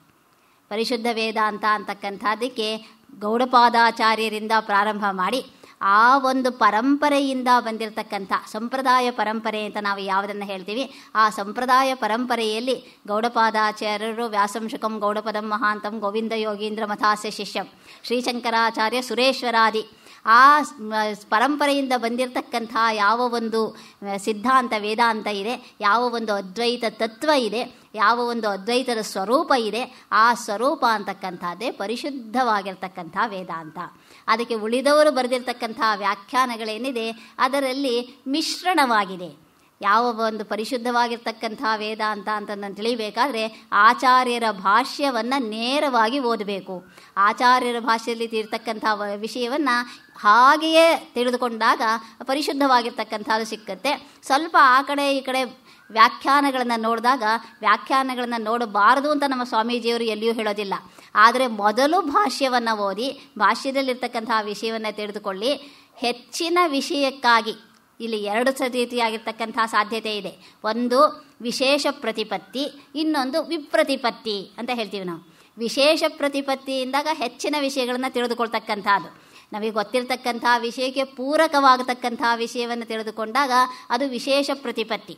ನಮಗೆ ಗೊತ್ತಿರತಕ್ಕಂಥ ವಿಷಯಕ್ಕೆ ವಿರುದ್ಧವಾಗಿರ್ತಕ್ಕಂಥ ವಿಷಯಗಳನ್ನ ತಿಳಿದಾಗ ಆವಾಗ ಮತ್ತೆ ನಮಗೆ ಸಂಶಯ ಶುರುವಾಗುತ್ತೆ. ಹಿಂದೆ ಹೇಳಿದ್ದು ಸರಿನೋ, ಇವಾಗ ಹೇಳ್ತಾ ಇರೋದು ಸರಿನೋ, ಇವ್ರು ಹೀಗೆ ಹೇಳಿದ್ದಾರೆ, ಅವ್ರು ಹಾಗೆ ಹೇಳಿದ್ದಾರೆ, ಯಾವುದು ಅಂಥೇಳಿ ಯಾವುದು ಸಂಶಯಕ್ಕೆ ಎಡೆಗೊಡುತ್ತೋ ನಮಗೆ ಆಚಾರ್ಯ ಭಾಷ್ಯ ಹೇಳಿದಾಗ ಏನೋ ಒಂದು ಸ್ವಲ್ಪ ಸಮಾಧಾನ, ಒಂದು ಈ ರೀತಿಯಾಗಿರ್ತಕ್ಕಂಥ ತತ್ವ ಅಂತ ಗೊತ್ತಾಗಿತ್ತು. ಬೇರೆ ಯಾವುದನ್ನು ಓದಿದಾಗ ಅದನ್ನೂ ಕೂಡ ಕಲಕಿ ಸಂಶಯವನ್ನು ಉಂಟು ಮಾಡ್ತಕ್ಕಂಥ ಕೃತಿಗಳಿದ್ದರೆ ಅದನ್ನು ಓದದೇ ಇರೋದೇ ಉತ್ತಮ. ಅದು ವಿಪ್ರತಿಪತ್ತಿಯನ್ನು ಉಂಟು ಮಾಡುತ್ತೆ. ಆದ್ದರಿಂದ ವಿಶೇಷ ಪ್ರತಿಪತ್ತಿ ಬೇಕು, ವಿಪ್ರತಿಪತ್ತಿ ಬೇಡ. ಅಂತಹ ಯಾವ ಒಂದು ವೇದಾಂತ ಅಂತಕ್ಕಂಥದ್ದು ಮಾಂಡುಕ್ಯ ಕಾರಿಕೆಯಲ್ಲಿರ್ತಕ್ಕಂಥ ವಿಷಯ. ಆನಂತರ ಆಚಾರ್ಯ ಭಾಷ್ಯದಲ್ಲಿರ್ತಕ್ಕಂಥದ್ದು, ಮುಂದಕ್ಕೆ ಸುರೇಶ್ವರಾದಿಗಳು ನೈಷ್ಕರ್ಮ್ಯ ಸಿದ್ಧಿಯಂತಹ ಕೃತಿಗಳಲ್ಲಿ ಇರ್ತಕ್ಕಂಥ ಯಾವ ವಿಷಯ ಇದೆ ಆ ಒಂದು ವೇದಾಂತವನ್ನು ಪರಿಶುದ್ಧ ವೇದಾಂತ. ಆಚಾರ್ಯರು ಏನು ಹೇಳಿದ್ದಾರೋ ಅದೇ ಸರಿ. ನಮ್ಮ ಸ್ವಾಮೀಜಿಯವರು 100ಕ್ಕೆ 100 ಆಚಾರ್ಯರ ಅನುಯಾಯಿಗಳು. ಹಾಗೆ ಆ ಒಂದು ನಂಬಿಕೆ, ಶ್ರದ್ಧೆ ಏನಿದೆ ಅದು ಇಲ್ಲಿ ಬೇಕಾಗಿರ್ತಕ್ಕಂಥದ್ದು. ಅದಕ್ಕಾಗಿ ಸ್ವಾಮೀಜಿಯವರು ಹೇಳ್ತಾ ಇದ್ದಾರೆ, ಪರಿಶುದ್ಧ ವೇದಾಂತದ ಹೆಗ್ಗುರುತುಗಳು ಯಾವುದು ಅಂದರು. ಪರಿಶುದ್ಧ ವೇದಾಂತ ಅಂತಕ್ಕಂಥದ್ದು ಇದೇ ಪರಿಶುದ್ಧ ಅಂತ ನೀವು ಹೇಳ್ತಾ ಇದ್ದೀರಲ್ಲ, ಉಳಿದವರದ್ದು ಪರಿಶುದ್ಧ ಅಲ್ಲ ಅಂತ ಹೇಗೆ ಹೇಳ್ತೀರಿ ಅಂತಕ್ಕಂಥ ಒಂದು ಪ್ರಶ್ನೆ ಬರುತ್ತೆ. ನಾನು ಹೇಳ್ತೀನಿ, ನಾನು ಬರೆದಿರ್ತಕ್ಕಂಥದ್ದು, ನಾನು ಯಾವುದೋ ಒಂದು ಭಾಷೆ ಏನಾದ್ರು ಬರೆದಿದ್ದರೆ, ಅದೇ ಈ ಜನ್ಮದಲ್ಲಿ ಸಾಧ್ಯ ಇಲ್ಲ, ಬರೆದಿದ್ದರೆ ಅದು ಅದೇ ಸರಿ ಅಂತ ಹೇಳಿ ನಾನು ಹೇಳಿದಾಗ ನಿಮ್ಮದೇ ಪರಿಶುದ್ಧ ಅಂತ ಹೇಳಿ ನೀವು ಸಾಧಿಸ್ಕೊಳ್ಬೇಕಾಗತ್ತೆ. ಯಾವುದೇ ಒಂದು ವಿಷಯವನ್ನು ನಾನು ಹೇಳಿದ್ದು ಸರಿ ಅಂತ ಹೇಳಿದರೆ, ನಾನು ಹೇಳಿದ್ದು ಸರಿಯಲ್ಲ ಅಂತ ಹೇಳಿ ನೀವು ತೋರಿಸ್ಕೊಡ್ಬೇಕು, ಅಥವಾ ನೀವು ಹೇಳಿದ್ದೇ ಸರಿ ಅಂತ ಹೇಳಿ ಸಾಧಿಸ್ಕೊಳ್ಬೇಕು. ಎರಡು ಸಾಧ್ಯತೆ. ನಾನು ಹೇಳಿದ್ದೇ ಸರಿ ಅಂತ ಸಾಧಿಸ್ಕೊಳ್ತಕ್ಕಂಥದ್ದು ಪಾಸಿಟಿವ್ ಮೆಥಡ್, ನೀನು ಹೇಳ್ತಾ ಇರ್ತವೆ ಸರಿಯಲ್ಲ ಅಂತ ಸಾಧಿಸ್ತಕ್ಕಂಥದ್ದು ನೆಗೆಟಿವ್ ಮೆಥಡ್. ಒಂದನ್ನು ವಾದ ಅಂತ ಹೇಳ್ತಾರೆ, ಇನ್ನೊಂದನ್ನು ವಿತಂಡ ಅಂತ ಹೇಳ್ತಾರೆ. ಯಾವುದನ್ನಾದರೂ ಹೇಳಿ ನೀವು ಆ ಒಂದು ಯಾವುದಾದ್ರೂ ಒಂದು ರೀತಿಯಲ್ಲಿ ತೋರಿಸ್ಕೊಡ್ಬೇಕಾಗತ್ತೆ. ಆದ್ದರಿಂದ ಇಲ್ಲಿ ಯಾವುದು ಇದಕ್ಕೆ ಹೆಗ್ಗುರುತು, ನಮ್ಮದೇ ಪರಿಶುದ್ಧ ವೇದಾಂತ ಆಚಾರ್ಯರು ಹೇಳಿರ್ತಕ್ಕಂಥ ಯಾವ ಒಂದು ಯುಕ್ತಿ, ಯಾವ ಒಂದು ಸಿದ್ಧಾಂತ ಇದೆ ಅದೇ ಪರಿಶುದ್ಧ ಅಂತ ಹೇಳಬೇಕಾದ್ರೆ ಯುಕ್ತಿ ಏನು ಅಂತ, ಆಧಾರ ಏನು ಅಂತ ಹೇಳಿದಾಗ ಮೊದಲನೆಯದಾಗಿ ಉಪನಿಷತ್ ಭಾಷ್ಯ, ಗೀತಾ ಭಾಷ್ಯ, ಸೂತ್ರ ಭಾಷ್ಯ, ಈ ಮೂರರಲ್ಲಿ ಒಂದಕ್ಕೆ ಆಧಾರ ಇರಬೇಕು ಅಂತ ಹೇಳ್ತಾರೆ. ಒಂದರಲ್ಲಿ ಆಧಾರ ಇದ್ದರೆ ಉಳಿದರಲ್ಲಿ ಆಧಾರ ಇದ್ದೇ ಇರುತ್ತೆ. ಆದ್ದರಿಂದ ಈ ಮೂರಕ್ಕೂ ಸಮ್ಮತವಾಗಿರಬೇಕು. ಯಾವ ಒಂದು ವಿಷಯವನ್ನು ನಾವು ಹೇಳ್ತೀವೋ ಅದು ಮೂರಕ್ಕೂ ಸಮ್ಮತವಾಗಿರಬೇಕು, ನಾವು ಹಿಂದೆ ಹೇಳಿದ ಹಾಗೆ. ಆನಂತರ ತರ್ಕಶಾಸ್ತ್ರಗಳ ಗಡಿಬಿಡಿ ಇಲ್ಲದೆ, ಈ ತರ್ಕದಲ್ಲಿ ಏನಾಗುತ್ತೆ ಅಂತಂದರೆ ಯಾವುದನ್ನು ಸಿದ್ಧಾಂತ ಮಾಡ್ತೀವಿ ಅಂತಕ್ಕಂಥದ್ದು ಆಯಾ ಈಗ ತಾನೇ ನಾನು ಹೇಳಿದ ಹಾಗೆ ಅವರವರ ವಿದ್ವತ್ತಿನ ಮೇಲೆ ಅವಲಂಬಿಸಿರುತ್ತೆ. ಅವರ ವಿದ್ವತ್ತಿನ ಮೇಲೆ ಅವಲಂಬಿಸಬಾರದು. ಶುದ್ಧವಾಗಿರ್ತಕ್ಕಂಥ ವೇದಾಂತವನ್ನು ಅವಲಂಬಿಸಬೇಕೇ ಹೊರತು ಮನುಷ್ಯರನ್ನು ಅವಲಂಬಿಸಬಾರ್ದು. ಮನುಷ್ಯರನ್ನು ಅವಲಂಬಿಸದೆ ಬಾಗಿಲು ಅರ್ಧ ತೆಗೆದಿದೆ ಅಂದರೆ ಅರ್ಧ ಹಾಕಿದೆ, ಹಾಗಾದರೆ ಬಾಗಿಲು ಪೂರ್ತಿ ತೆಗೆದಿದೆ ಅಂದರೆ ಪೂರ್ತಿ ಹಾಕಿದೆ, ಹೀಗೆ ಹೇಳಿಬಿಟ್ರೆ ಏನಾಗುತ್ತೆ ಅಂದರೆ ಕನ್ಫ್ಯೂಷನ್, ನಮಗೆ ಅದು ಏನು ಹೇಳಿದ್ರು ಅಂತಲೇ ಗೊತ್ತಾಗೋದಿಲ್ಲ. ಹಾಗೆ ಆ ರೀತಿಯಾಗಿರ್ತಕ್ಕಂಥ ತರ್ಕದಿಂದ ನಂಬಿಸ್ತಕ್ಕಂಥದ್ದಲ್ಲ. ಆದ್ದರಿಂದ ತರ್ಕ ಗಡಿಬಿಡಿ ಇಲ್ಲದೆ ಅನುಭವಕ್ಕೆ ಹೊಂದಿಕೆಯಾಗುವಂತೆ ಹೆಜ್ಜೆ ಹೆಜ್ಜೆಗೂ ನಿಷ್ಪಕ್ಷಪಾತವಾದ ಬುದ್ಧಿಗೆ ಒಪ್ಪಾಗುವಂತೆ ಅಂದರು. ಆ ಭಾಷೆ ನೋಡಿ, ಹೆಜ್ಜೆ ಹೆಜ್ಜೆಗೂ ಅಂದಾಗ ಒಂದು ಸಲ ಅಲ್ಲ, ಪ್ರತಿಯೊಂದು ಹೆಜ್ಜೆಯಲ್ಲಿಯೂ ಕೂಡ ಆಚಾರ್ಯರು ಹೇಳ್ತಕ್ಕಂಥ ಒಂದೊಂದು ಮಾತು, ಒಂದೊಂದು ಪಂಕ್ತಿಯೂ ಕೂಡ ನಮ್ಮ ಅನುಭವಕ್ಕೂ ಒಪ್ಪಿಗೆಯಾಗತ್ತೆ, ಶ್ರುತಿಯೂ ಕೂಡ ಅದಕ್ಕೆ ಸಮ್ಮತಿಯನ್ನು ಕೊಡುತ್ತೆ. ಯಾವುದನ್ನು ಅವರು ಹೇಳ್ತಾ ಇದ್ದಾರೋ ಅದಕ್ಕೆ ಅವರು ಶ್ರುತಿಯಿಂದ ಆಧಾರವನ್ನು ತೋರಿಸ್ತಾರೆ, ಆಚಾರ್ಯರೇ ಶ್ರುತಿಯಿಂದ ಆಧಾರವನ್ನು ತೋರಿಸ್ತಾರೆ. ಆ ಆಧಾರವನ್ನು ಇಟ್ಟುಕೊಂಡು ಮುಂದೆ ಹೆಜ್ಜೆ ಇಟ್ಟಾಗ ನಮ್ಮ ಅನುಭವಕ್ಕೂ ಕೂಡ ಅದು ಒಪ್ಪಿಗೆಯಾಗತ್ತೆ. ಹಾಗೆ ಎರಡಕ್ಕೂ ಒಪ್ಪಿಗೆಯಾಗತಕ್ಕಂಥ ಯಾವ ವಿಷಯ ವಿಚಾರ ಕ್ರಮ ಇದೆ ಅದನ್ನು ಯುಕ್ತಿ ಅಂತ ಕರೆದ್ರು. ಇಲ್ಲಿ ಯುಕ್ತಿ ಅಂತಕ್ಕಂಥದ್ದು ಸಾಮಾನ್ಯವಾಗಿ ತರ್ಕ ಅಂತಕ್ಕಂಥದಕ್ಕೆ ಉಪಯೋಗಿಸ್ತಕ್ಕಂಥ ಪದ. ಯುಕ್ತಿಯಿಂದ ಅಂದರೆ ಉಪಾಯದಿಂದ ಹೇಗೋ ಗೆಲ್ತಕ್ಕಂಥದ್ದು. ಆದರೆ ಇಲ್ಲಿ ಹೇಳ್ತಕ್ಕಂಥ ಯುಕ್ತಿ ಏನಿದೆ ಇದು ಶ್ರುತಿಗೆ ಅನುಗುಣವಾಗಿರ್ತಕ್ಕಂಥ ಯುಕ್ತಿ, ಶ್ರುತಿಗೆ ಒಪ್ಪಾಗತಕ್ಕಂಥ ಯುಕ್ತಿ. ಈ ಶ್ರುತಿಗೆ ಒಪ್ಪಾಗತಕ್ಕಂಥ ಯುಕ್ತಿ ಅನುಭವಕ್ಕೂ ಕೂಡ ಒಪ್ಪಾಗತ್ತೆ. ಹಾಗೆ ಎಲ್ಲರಿಗೂ ಇರ್ತಕ್ಕಂಥ ಅಂದ್ಲೂ ಕೂಡ ಅನುಭವ ಅಂತಕ್ಕಂಥದಕ್ಕೆ ಇನ್ನೊಂದು ಎಚ್ಚರಿಕೆಯನ್ನು ಹೇಳ್ತಾರೆ. ಅನುಭವ ಅಂತಕ್ಕಂಥದಕ್ಕೆ ಎರಡು ರೀತಿಯಾಗಿರ್ತಕ್ಕಂಥ ಅನುಭವ ಇದೆ. ಒಂದು ವೈಯಕ್ತಿಕವಾಗಿರ್ತಕ್ಕಂಥ ಅನುಭವ, ಇನ್ನೊಂದು ಸಾರ್ವತ್ರಿಕವಾಗಿರ್ತಕ್ಕಂಥ ಅನುಭವ. ವೈಯಕ್ತಿಕವಾಗಿರ್ತಕ್ಕಂಥ ಅನುಭವ ಅಂದಾಗ ನಾನು ಸಮಾಧಿ ಸ್ಥಿತಿಗೆ ಹೋಗ್ಬಿಡ್ತೀನಿ, ಆ ಸಮಾಧಿ ಸ್ಥಿತಿಯಲ್ಲಿ ನನಗೆ ಪರಮಾತ್ಮನ ಆತ್ಮದರ್ಶನವಾಗುತ್ತೆ. ನಾನು ಆಂತರಿಕವಾಗಿ ಪ್ರಯಾಣ ಮಾಡ್ತಕ್ಕಂಥ ಒಂದು ವಿಶೇಷ ಶಕ್ತಿಯನ್ನು ಸಾಧನೆಯಿಂದ ಮಾಡಿಕೊಂಡಿದ್ದೇನೆ. ಆ ವಿಶೇಷ ಶಕ್ತಿಯಿಂದ ನನ್ನ ಇಂದ್ರಿಯಗಳನ್ನು ಒಳಗಡೆಗೆ ಎಳೆದುಕೊಂಡು ನಾನು ಒಳಗಡೆಗೆ ಆಂತರಿಕವಾಗಿ ಪ್ರಯಾಣ ಮಾಡಬಲ್ಲೆ. ಯಾವುದೋ ಒಂದು ಹಂತದಲ್ಲಿ ಸಮಾಧಿ ಸ್ಥಿತಿಯನ್ನು ತಲುಪ್ತೇನೆ. ಆ ಸಮಾಧಿ ಸ್ಥಿತಿಯಲ್ಲಿ ನನಗೆ ಪರಮಾತ್ಮದ ಆತ್ಮದ ದರ್ಶನ ಅಂತಕ್ಕಂಥದ್ದು ಆಗುತ್ತೆ. ಇದು ಸಮಾಧಿಯನ್ನು ಮುಟ್ಟತಕ್ಕಂಥ ಅಷ್ಟೊಂದು ಯೋಗ್ಯತೆ ಇರತಕ್ಕಂಥ ಯತೀಶ್ವರರಿಗೆ ಉಂಟಾಗತಕ್ಕಂಥ ಅನುಭವ. ಈ ಅನುಭವವನ್ನು ಅವರು ಹೇಳಿದಾಗ ಇದು ಅವರ ಅನುಭವವಾಯಿತೇ ಹೊರತು ನಮ್ಮ ಅನುಭವ ಅಲ್ಲ. ಅವರು ಹೇಳ್ತಾ ಇದ್ದಾರೆ, ಅವರು ಹೋಗ್ತಾ ಇದ್ದಾರೆ. ಆದರೆ ನಮಗೆ ಎಷ್ಟೇ ಪ್ರಯತ್ನ ಮಾಡಿದ್ರು, ಎಷ್ಟೊತ್ತು ಕಣ್ಣು ಮುಚ್ಕೊಂಡು ಕೂತ್ಕೊಂಡ್ರು ನಿದ್ದೆ ಬರುತ್ತೆ ಹೊರತು ಸಮಾಧಿ ಸ್ಥಿತಿಗೇನೂ ಹೋಗೋದಿಲ್ಲ. ಆದ್ದರಿಂದ ಆ ಒಂದು ಸಮಾಧಿ ಸ್ಥಿತಿ ಅಂತಕ್ಕಂಥದ್ದು ವೈಯಕ್ತಿಕವಾಗಿರ್ತಕ್ಕಂಥ ಅನುಭವ. ಅಂತಹ ಅನುಭವವನ್ನು ಇಲ್ಲಿ ತೆಗೆದುಕೊಳ್ತಾ ಇಲ್ಲ. ಅಂತಹ ಅನುಭವದಲ್ಲಿ ಮಾತ್ರ ಒಪ್ಪಿಗೆಯಾಗುತ್ತೆ ಅಂತಂದರೆ ಅದು ಅವರಿಗೆ ಒಪ್ಪಾಗುತ್ತೆ ಹೊರತು ಸಾರ್ವತ್ರಿಕವಾಗಿ ಎಲ್ಲರೂ ಕೂಡ ನನ್ನ ಅನುಭವಕ್ಕೆ ನನ್ನ ಆತ್ಮಸ್ವರೂಪ ಅಂತಕ್ಕಂಥದ್ದು ಗೊತ್ತಾಗ್ತಾ ಇದೆ ಅಂತ ಹೇಳಬೇಕಾದ್ರೆ ಎಲ್ಲರಿಗೂ ಗೊತ್ತಾಗತಕ್ಕಂಥ ಅನುಭವವಾಗಬೇಕೇ ಹೊರತು ವೈಯಕ್ತಿಕವಾಗಿ ಸಮಾಧಿಯಂಥ ಅನುಭವ ಅಲ್ಲ. ಲೋಕದರಿಗೆ ಎಲ್ಲರಿಗೂ ಇದ್ದುಕೊಂಡಿರ್ತಕ್ಕಂಥ ಸಾರ್ವತ್ರಿಕವಾಗಿರ್ತಕ್ಕಂಥ ಅನುಭವವಾಗಬೇಕು. ಅದಕ್ಕೇನೆ ಅವಸ್ಥಾತ್ರಯಕ್ಕೆ ಸ್ವಾಮೀಜಿಯವರು ತುಂಬ ಬೆಲೆಯನ್ನು ಕೊಡ್ತಾರೆ. ಅವಸ್ಥಾತ್ರಯ ಅಂತಕ್ಕಂಥದ್ದು ಪ್ರತಿಯೊಬ್ಬರಿಗೂ ಅನುಭವಕ್ಕೆ ಬರ್ತಕ್ಕಂಥದ್ದು. ಆ ಅವಸ್ಥಾತ್ರಯವನ್ನು ಇಟ್ಟುಕೊಂಡು ವಿವೇಚನೆಯನ್ನು ಮಾಡಿದಾಗ ಆ ವಿವೇಚನೆ ಅಂತಕ್ಕಂಥದ್ದು ಹೆಜ್ಜೆ ಹೆಜ್ಜೆಗೂ ಕೂಡ ಅಲ್ಲಿ ಹೇಳ್ತಕ್ಕಂಥ ಯುಕ್ತಿಯನ್ನು ನಮಗೆ ನಾವೇ ಅನ್ವಯಿಸ್ಕೊಳ್ಬೋದು. ನಮಗೆ ನಿದ್ದೆಯಲ್ಲಿ ಎಂತಹ ಅನುಭವ ಸಿಗುತ್ತೆ ಅಂತಕ್ಕಂಥದ್ದು ಎಲ್ಲರಿಗೂ ಗೊತ್ತಿರ್ತಕ್ಕಂಥ ಅನುಭವ. ನಾನು ನನ್ನ ನಿದ್ದೆಯಲ್ಲಿ ಅಯಮಹಂ ಅಸ್ವಾಪಂ ನ ಕಿಂಚಿದ ಅವೇದಿಶಂ ಅಂತ ಹೇಳಿ ನನಗೆ ತುಂಬ ಚೆನ್ನಾಗಿ ನಿದ್ದೆ ಬಂತು, ಏನೂ ಗೊತ್ತಾಗಲಿಲ್ಲ, ಏನು ಸುಖವಾಗಿ ನಿದ್ದೆ ಮಾಡಿದೆ ಅಂತ ನಾನು ಹೇಳಿದ್ರೆ ನೀವು ಕೂಡ ಅಷ್ಟೇ ಸುಖವಾಗಿ ಯಾವತ್ತಾರು ಒಂದರಾದ್ರೂ ದಿವಸ ನಿದ್ದೆ ಮಾಡಿಯೇ ಇರ್ತೀರ. ಆದ್ದರಿಂದ ಆ ನಿದ್ದೆಯಲ್ಲಿ ಸುಖ ಅಂತಕ್ಕಂಥದ್ದು ಇದೆ, ದುಃಖ ಅಂತಕ್ಕಂಥದ್ದು ಇಲ್ಲವೇ ಇಲ್ಲ. ನಾನು ತುಂಬ ದುಃಖವಾಗಿ ನಿದ್ದೆ ಮಾಡಿದೆ ಅಂದರೆ ಸರಿಯಾಗಿ ನಿದ್ದೆ ಬರಲಿಲ್ಲ ಅಂತ ಅರ್ಥವೇ ಹೊರತು ನಿದ್ದೆ ಮಾಡಿದ ಅನುಭವ ಅಲ್ಲ. ನನಗೆ ನಿಜವಾಗಿ ನಿದ್ದೆ ಬಂದಿದ್ದರೆ ಅದು ಸುಖದ ಅನುಭವವೇ. ಅಂತಹ ಒಂದು ಅನುಭವ ಸುಖ ಅಂತಕ್ಕಂಥದ್ದಕ್ಕೆ ಯಾವ ಒಂದು ಹೊರಗಿನ ವಿಷಯವೂ ಇಲ್ಲದೆ ಸುಖ ಅಂತಕ್ಕಂಥದ್ದು ಸಿಗುತ್ತೆ ಅಂತ ಹೇಳಬೇಕಾದ್ರೆ ನಿದ್ದೆಯೊಂದೇ ನಮಗೆ ಆಧಾರ. ಆ ಒಂದು ಸ್ಥಿತಿಯನ್ನು ಬಿಟ್ಟು ಇನ್ನು ಯಾವ ಸ್ಥಿತಿಯಲ್ಲಿಯೂ ಹೊರಗಿನ ವಿಷಯ ಇಲ್ಲದೆ ನಮಗೆ ಸುಖ ದುಃಖ ಸಿಗೋದಿಲ್ಲ. ಹೊರಗೆ ಎಚ್ಚರದಲ್ಲಿರಬೇಕಾದ್ರೆ ಹೊರಗಿನ ವಿಷಯದನ್ನು ನೋಡಿಕೊಂಡು ನಾವು ಸುಖವೋ ದುಃಖವೋ ಏನನ್ನೋ ಅನುಭವಿಸ್ತೀವಿ. ಅದನ್ನು ಬಿಟ್ಟು ನಮ್ಮಲ್ಲೇ ನಾವು ಸುಖ ದುಃಖವನ್ನು ಅನುಭವಿಸಬೇಕಾದ್ರೆ ಸಾರ್ವತ್ರಿಕವಾಗಿರ್ತಕ್ಕಂಥ ಸುಷುಪ್ತಿ ಅವಸ್ಥೆ. ಹಾಗೆ ಅವಸ್ಥಾತ್ರಯ ಅಂತಕ್ಕಂಥದ್ದು ಸಾರ್ವತ್ರಿಕವಾಗಿ ಅಂತಹ ಅನುಭವಕ್ಕೆ ಒಪ್ಪಾಗಬೇಕು. ಅಂತಹ ತತ್ವ ಏನಾದರೂ ಇದ್ದರೆ ಅದೇ ಪರಿಶುದ್ಧವಾಗಿರ್ತಕ್ಕಂಥ ವೇದಾಂತ. ಆ ಪರಿಶುದ್ಧ ವೇದಾಂತ ಅಂತಕ್ಕಂಥದ್ದನ್ನು ಅವಸ್ಥಾತ್ರಯದ ಮೂಲಕ ಬೇಕಾದಷ್ಟು ಉಪನಿಷತ್ತುಗಳು ಹೇಳುತ್ತೆ. ಅದನ್ನೇ ಆಧಾರವಾಗಿಟ್ಟುಕೊಂಡು ಅನುಭವಕ್ಕೂ ಕೂಡ ಹೆಜ್ಜೆ ಹೆಜ್ಜೆಗೂ ಕೂಡ ಮಾರ್ಗದರ್ಶನ ಸಿಕ್ಕಿದರೆ ಅಂತಹ ಒಂದು ಮಾರ್ಗದರ್ಶನದಲ್ಲಿ ತತ್ವವನ್ನು ಕಂಡುಕೊಳ್ಳೋದಕ್ಕೆ ಸಾಧ್ಯ. ಅದನ್ನು ಈಗ ಒಂದು ಕೃತಿ ಅಂತಕ್ಕಂಥದ್ದು ತೋರಿಸಿಕೊಡುತ್ತೆ. ತತ್ವವನ್ನು ಕಂಡುಕೊಳ್ಳೋದಕ್ಕೆ ಎಲ್ಲರಿಗೂ ಸಾಧ್ಯ. ಅದೊಂದು ದೃಢವಾಗಿರ್ತಕ್ಕಂಥ ಶ್ರದ್ಧೆ ವಿಶ್ವಾಸ ನಮ್ಮಲ್ಲಿ ಇರಬೇಕು. ಆಚಾರ್ಯರಂಥವರಿಗೆ ಸಾಧ್ಯ. ಅವರು ಕಾರಣಿಕ ಪುರುಷರು, ಹುಟ್ಟಿದಾಗಲೇ ವೇದಗಳನ್ನೆಲ್ಲ ತಿಳಿದುಕೊಂಡಿದ್ದವರು, 12 ವರ್ಷಕ್ಕೆ ಭಾಷೆಗಳನ್ನೆಲ್ಲ ಬರೆದವರು. ಅಯ್ಯೋ ಅವರೆಲ್ಲಿ ನಾವೆಲ್ಲಿ, ನಮ್ಮ ಕೈಲಾಗೋದಿಲ್ಲ, ಬೇರೆಯವರು ಊಟ ನಿದ್ದೆ ಸುಖವಾಗಿರೋದಕ್ಕೆ ಅಷ್ಟಕ್ಕೆ ಸರಿ ಅಂತ ನಾವೇನಾದರೂ ಅಂದುಕೊಂಡ್ರೆ ನಮ್ಮನ್ನು ನಾವು ಹೀನ ಸ್ಥಿತಿಗೆ ತಂದುಕೊಂಡ ಹಾಗೆ. ಇದನ್ನು ಆಚಾರ್ಯರು ಕೂಡ ಒಪ್ಪೋದಿಲ್ಲ. ಆಚಾರ್ಯರು ಕೂಡ ಹೇಳ್ತಾರೆ ವಾಮದೇವರಂಥವರಿಗೆ ಮಾತ್ರ ಸಿದ್ಧಿ ಆಗುತ್ತೆ, ನನಗೆ ಸಿದ್ಧಿ ಆಗೋದಿಲ್ಲ ಅಂತಂದರೆ ಇದು ಸುಳ್ಳು. ಪ್ರತಿಯೊಬ್ಬರಿಗೂ ಕೂಡ ಅವರವರ ಆತ್ಮವನ್ನು ಕಂಡುಕೊಳ್ಳೋದಕ್ಕೆ ಅವರವರಿಗೆ ಸಾಧ್ಯತೆಯೂ ಇದೆ, ಶಕ್ತಿಯೂ ಇದೆ. ಆದರೆ ಪ್ರಯತ್ನ ಇಲ್ಲ ಅಷ್ಟೇ. ಪ್ರಯತ್ನ ಮಾಡಿದರೆ ಪ್ರತಿಯೊಬ್ಬರಿಗೂ ಸಾಧ್ಯ. ಅಂತಹ ಒಂದು ಪರಿಶುದ್ಧವಾಗಿರ್ತಕ್ಕಂಥ ಯಾವ ಆತ್ಮಸ್ವರೂಪ ಇದೆ, ಅಂತಹ ಆತ್ಮಸ್ವರೂಪವನ್ನು ಕಂಡುಕೊಳ್ತಕ್ಕಂಥ ಯಾವ ಸಿದ್ಧಾಂತ ಇದೆ, ಆ ಸಿದ್ಧಾಂತವನ್ನು ಇಲ್ಲಿ ಪರಿಶುದ್ಧವಾಗಿರ್ತಕ್ಕಂಥ ವೇದಾಂತ ಅಂತ ಹೇಳಿ ಅಂತಹ ಅನುಭವ ಏನಿದೆ ಅದನ್ನು ಪೂರ್ಣಾನುಭವ ಅಂದರು. ಅದೇ ಪೂರ್ಣವಾಗಿರ್ತಕ್ಕಂಥ ಅನುಭವ. ಶ್ರುತಿಗೂ ಅನುಭವಕ್ಕೂ ಒಪ್ಪಿಗೆಯಾಗಿರ್ತಕ್ಕಂಥದ್ದು ಪೂರ್ಣವಾಗಿರ್ತಕ್ಕಂಥ ಅನುಭವ. ಹೊರಗಿನ ವಿಷಯದಿಂದ ಸಿಗತಕ್ಕಂಥ ಯಾವ ಅನುಭವ ಇದೆ ಇದು ಪಾಕ್ಷಿಕವಾಗಿರ್ತಕ್ಕಂಥ ಕೇವಲ ಇಂದ್ರಿಯಗಳಿಗೆ ಗೋಚರವಾಗತಕ್ಕಂಥ ಅನುಭವ. ಮುಂದಕ್ಕೆ ಆ ದೃಷ್ಟಿಯ ಬಗ್ಗೆ ಇನ್ನು ವಿಸ್ತಾರವಾಗಿ ಹೇಳ್ತಾರೆ.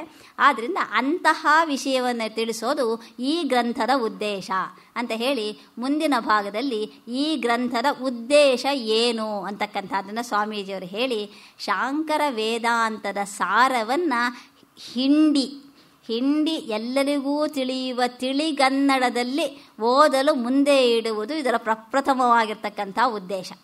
ಶಾಂಕರ ವೇದಾಂತವನ್ನು ಪೂರ್ತಿ ಓದಿ ಅಂತಂದರೆ ನಮ್ಮ ಜೀವಮಾನವೆಲ್ಲ ಆದರೂ ಸಾಕಾಗೋದಿಲ್ಲ. ಆಚಾರ್ಯರು 32 ವರ್ಷದಲ್ಲಿ ಬರೆದಿರ್ತಕ್ಕಂಥದ್ದನ್ನು ನಾವು 32 ಜನ್ಮ ಹುಟ್ಟಿ ಬಂದರೂ ಮುಗಿಸೋದಕ್ಕೆ ಸಾಧ್ಯ ಇಲ್ಲ. ಆದ್ದರಿಂದ ಅಷ್ಟನ್ನೂ ಓದೋದಕ್ಕೆ ನಮಗೆ ಶಕ್ತಿಯೂ ಇಲ್ಲ, ಸಾಧ್ಯತೆಯೂ ಇಲ್ಲ, ಸಮಯವೂ ಇಲ್ಲ, ಶ್ರದ್ಧೆಯೂ ಇಲ್ಲ. ಅದೊಂದು ನಿಜ. ಆದ್ದರಿಂದ ಆ ಒಂದು ಪ್ರಯತ್ನವನ್ನು ಕೈ ಬಿಟ್ಟುಬಿಡೋಣ. ಅಷ್ಟೆಲ್ಲ ಓದೋದಕ್ಕೆ ಆಗೋದಿಲ್ಲ ನಮಗೆ. ಅದು ಏನಿದೆಯೋ ಅದನ್ನು ಶಾರ್ಟಾಗಿ ಹೇಳಿಬಿಡಿ ಸಾಕು ಅಂತಂದರೆ ಇಲ್ಲಿ ಶಾರ್ಟಾಗಿ ಹೇಳಿದ್ದಾರೆ ಸ್ವಾಮೀಜಿಯವರು. ಅವರು ಕಷ್ಟಪಟ್ಟು ಎಲ್ಲವನ್ನೂ ತಿಳ್ಕೊಂಡು ಆ ತಿಳ್ಕೊಂಡಿದ್ದನ್ನೆಲ್ಲ ಯಾವುದು ಮುಖ್ಯವಾಗಿದೆಯೋ ಅದನ್ನು ತೆಗೆದು ಅದನ್ನು ಸಾರವನ್ನು ಹಿಂಡಿ ಸಿಪ್ಪೆಯೆಲ್ಲ ತೆಗೆದು ಹಾಕಿದ್ದಾರೆ ಅವರೇನೇನೆ. ನಮಗೆ ಸಿಪ್ಪೆ ತೆಗೆಯುವಂಥ ಕೆಲಸ ಇಲ್ಲ. ಜ್ಯೂಸನ್ನು ಮಾಡಿ ರೆಡಿ ಮಾಡಿ ಬಾಟ್ಲಲ್ಲಿಟ್ಟರೆ ನಮಗಿನ್ನೂ ತುಂಬ ಸಂತೋಷ. ಇವಾಗ ಲೋಟದಲ್ಲಿ ಕೊಡೋದಕ್ಕಿಂತ ಬಾಟ್ಲಲ್ಲಿ ಕೊಟ್ಟರೆ ಅದು ಪರಿಶುದ್ಧವಾಗಿರುತ್ತೆ. ಅದರಿಂದ ಅದು ಪರಿಶುದ್ಧವಾಗಿರ್ತಕ್ಕಂಥ ಸಾರ. ಅಂತಹ ಪರಿಶುದ್ಧವಾಗಿರ್ತಕ್ಕಂಥ ಸಾರವನ್ನು ಹಿಂಡಿ ಎಲ್ಲರಿಗೂ ತಿಳಿಯುವ ತಿಳಿಗನ್ನಡದಲ್ಲಿ. ಇದನ್ನೇ ಸಂಸ್ಕೃತದಲ್ಲಿಯೂ ಬರೆದಿದ್ದಾರೆ. ಸಂಸ್ಕೃತದಲ್ಲಿ ಬರೆದಿರ್ತಕ್ಕಂಥದ್ದು ಅದನ್ನು ತಿಳಿಯೋದಕ್ಕೆ ಶಕ್ತರಾಗಿರ್ತಕ್ಕಂಥವರಿಗೆ. ಅದನ್ನು ತಿಳಿಯೋದಕ್ಕೆ ನಮಗೆ ಸಂಸ್ಕೃತ ಓದೋಕ್ಕೂ ಟೈಮ್ ಇಲ್ಲ. ಸಂಸ್ಕೃತ ಎಲ್ಲಿ ಕಲಿಯೋಣ, ಸದ್ಯ ಕನ್ನಡವೇ ಸರಿಯಾಗಿ ಬರೋದಿಲ್ಲ. ಸಂಸ್ಕೃತ ಎಲ್ಲಿಂದ ಕಲಿಯೋಣ? ಈಗಿನ ಮಕ್ಕಳಿಗೆ ಕನ್ನಡ ಬರೋದೇ ಇಲ್ಲ. ನಮ್ಮ ಒಂದು ಇದರಲ್ಲಿ ಫೋನ್ ಮಾಡಿದೆ, ಯಾರೋ ಆರೋಗ್ಯ ಚೆನ್ನಾಗಿರಲಿಲ್ಲ ಪಾಪ ಅವ್ರಿಗೆ ಅಂದ್ಬಿಟ್ಟು ಹೇಗಿದ್ದೀರಾ ಅಂತ ಫೋನ್ ಮಾಡಿದಾಗ ಏನಮ್ಮ ನಿಮ್ಮ ಅಜ್ಜ ಹೇಗಿದ್ದಾರೆ ಅಂತ ಕೇಳಿದಾಗ ಹುಡುಗಿ ಅಜ್ಜ ಅಂದರೆ ಅಂದ್ಲು. ಅದೇಮ್ಮ ನಿಮ್ಮ ಗ್ರ್ಯಾಂಡ್ ಫಾದರು. ಓ ಗ್ರ್ಯಾಂಡ್ ಫಾದರಾ ಅಂದ್ಲು. ಅಜ್ಜ ಅಂದರೆ ಗೊತ್ತಿಲ್ಲ, ಗ್ರ್ಯಾಂಡ್ ಫಾದರ್ ಅನ್ಬೇಕು. ಹಾಗೆ ಇಂತಹ ಕನ್ನಡ ಬರೆದಿರ್ತಕ್ಕಂಥವ್ರಿಗೂ ಕೂಡ ಅರ್ಥವಾಗತಕ್ಕಂಥ ತಿಳಿಯಾಗಿರ್ತಕ್ಕಂಥ ಕನ್ನಡ ಏನಿದೆ ಅಂತಹ ತಿಳಿಗನ್ನಡದಲ್ಲಿ ಎಲ್ಲರಿಗೂ ತಿಳಿಯುವ ತಿಳಿಗನ್ನಡ. ಆದ್ದರಿಂದ ಇಲ್ಲಿ ಭಾಷೆಯ ಸಮಸ್ಯೆ ಇಲ್ಲ. ನನಗೆ ಗೊತ್ತಾಗೋದಿಲ್ಲ, ಸಂಸ್ಕೃತದಲ್ಲಿ ಏನಾದ್ರು ಗ್ರಂಥ ಇದ್ದಿದ್ದರೆ ನೀವು ಹೇಳ್ಬೋದಾಗಿತ್ತು, ನನಗೆ ಭಾಷೆ ಬರಲ್ಲ, ಅರ್ಥವಾಗೋದಿಲ್ಲ, ಬೇಡ ಆ ಕಡೆ ಇಟ್ಟುಬಿಡಿ ಅಂತ ಹೇಳಿ ನಾನು ಹೇಗೆ ಹೇಳಿದಾಗೆ ಕೈಗೆ ಎಟಕದಷ್ಟು ದೂರ ಇಟ್ಟುಬಿಟ್ಟು ಹೋಗ್ಬೋದಾಗಿತ್ತು. ಇಲ್ಲ, ಸ್ವಾಮೀಜಿಯವರು ಹೇಳ್ತಾ ಇದ್ದಾರೆ ಎಲ್ಲರಿಗೂ ತಿಳಿಯಾದ ಕನ್ನಡ ಅಂಥೇಳಿ. ಆದ್ದರಿಂದ ಇಲ್ಲಿ ಭಾಷೆಯ ಸಮಸ್ಯೆ ಇಲ್ಲ, ಯಾವುದನ್ನು ಆರಿಸಿಕೊಳ್ಳಬೇಕು ಅನ್ನೋ ಸಮಸ್ಯೆ ಇಲ್ಲ. ಅವರೇ ಎಲ್ಲದನ್ನು ಹಿಂಡಿ ಸಿಪ್ಪೆಯೆಲ್ಲ ತೆಗೆದು ಸಾರವನ್ನು ಇಟ್ಟುಬಿಟ್ಟಿದ್ದಾರೆ. ಎಲ್ಲವನ್ನೂ ಸಿದ್ಧ ಮಾಡಿಟ್ಟು ಬಾ ತಿನ್ನು ಅಂತ ಕರೆದರೂ ಕೂಡ ತಿಳಿಯಾದ ಇವನು ನಮ್ಮ ಲಕ್ಷ್ಮೀಶ ಹೇಳಿದ ಹಾಗೆ ತಿಳಿವಾಲ ಕಡೆದು ನವನೀತಂ ತೆಗೆದು ಬಾಯಿಗೆ ಇನಿದಾಗಿ ಸವಿಯಲ್ಲೊಡೆ ಅದರೊಳಗೆ ಪುಳಿಬಿಡಿದು ರಸವಂ ಕೆಡಿಸಿದೊಡೆ ಕರೆದ ಸುರಭಿಗಪ್ಪದೆ ಕೊರತೆ ಅಂತಾನೆ.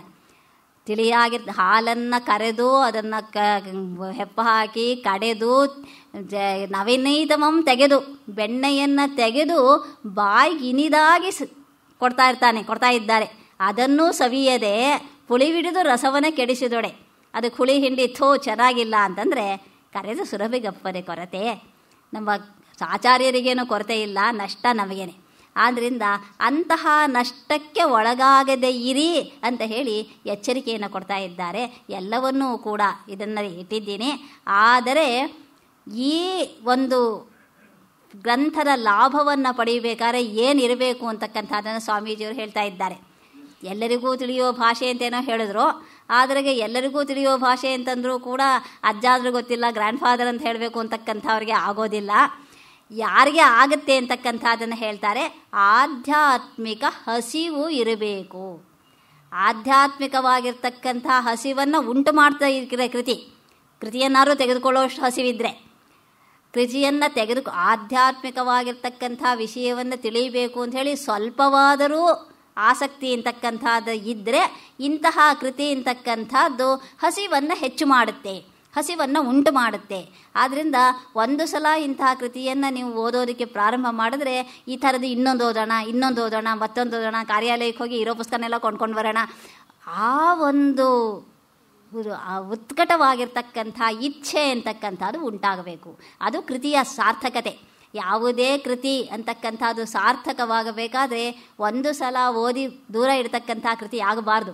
ಅದನ್ನು ಓದಿದಷ್ಟು ಇನ್ನೂ ಓದಬೇಕು, ಮತ್ತೂ ಓದಬೇಕು, ಇಂತಹ ಇನ್ನೂ ಕೃತಿಗಳನ್ನು ಓದಬೇಕು ಅಂತಕ್ಕಂಥ ಯಾವ ಒಂದು ಹಸಿವನ್ನು ಹೆಚ್ಚಿಸುತ್ತೋ ಅದೇ ನಿಜವಾದ ಕೃತಿ, ಅವನೇ ನಿಜವಾದ ಕೃತಿಕಾರ. ಅಂಥವರೇ ನಮಗೆ ಆ ಸ್ವಾಮೀಜಿಯವರು. ಅಂತಹ ಕೃತಿ ಅಂತಕ್ಕಂಥದ್ದು ಇಲ್ಲಿ ಆಧ್ಯಾತ್ಮಿಕವಾಗಿರ್ತಕ್ಕಂಥ ಹಸಿವನ್ನು, ಸ್ವಲ್ಪ ಹಸಿವಿದ್ದರೆ ಅದನ್ನು ಹೆಚ್ಚು ಮಾಡ್ತಕ್ಕಂಥ ಕೃತಿ ಇದು, ಹಸಿವನ್ನು ಉಂಟು ಮಾಡ್ತಕ್ಕಂಥದ್ದು.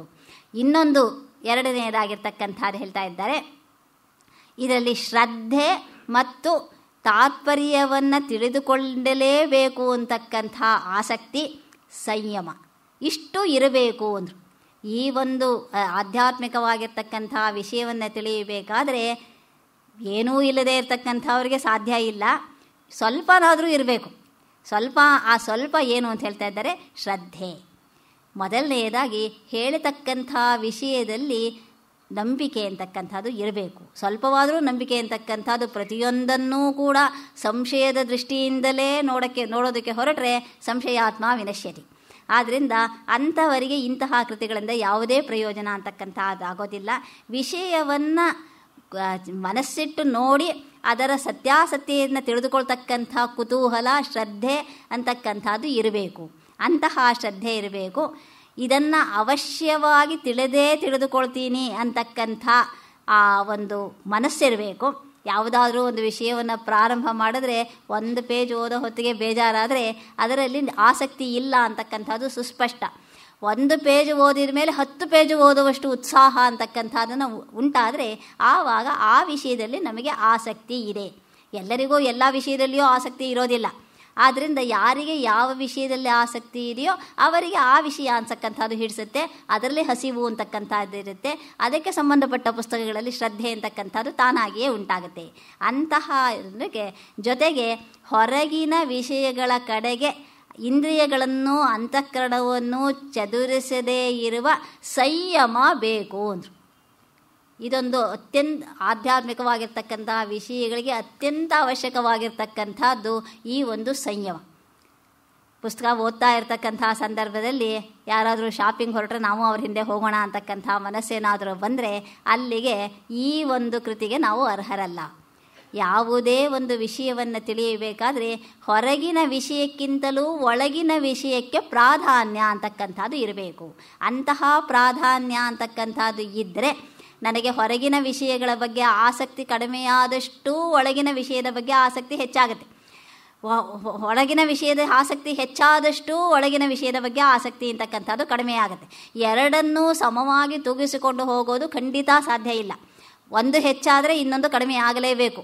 ಎರಡೂ ಸೇರಿ ಒಂದು ಗೊತ್ತಾದಷ್ಟು ಆಸಕ್ತಿ ಅಂತಕ್ಕಂಥದ್ದು ಇದ್ದರೆ, ಆಸಕ್ತಿ ಅಂತಕ್ಕಂಥದ್ದನ್ನು ಒಂದು ಸಂಖ್ಯೆ ಅಂತ ಇಟ್ಟುಕೊಂಡ್ರೆ ಅದರಲ್ಲಿ 75 ಭಾಗ ಹೊರಗಡೆ ವಿಷಯದ ಬಗ್ಗೆಯೇ ನನಗೆ ಆಸಕ್ತಿ ಇದ್ದರೆ ಒಳಗಿನದಕ್ಕೆ 25, ಅದಕ್ಕಿಂತ ಜಾಸ್ತಿ ಇರೋದಕ್ಕೆ ಸಾಧ್ಯನೇ ಇಲ್ಲ.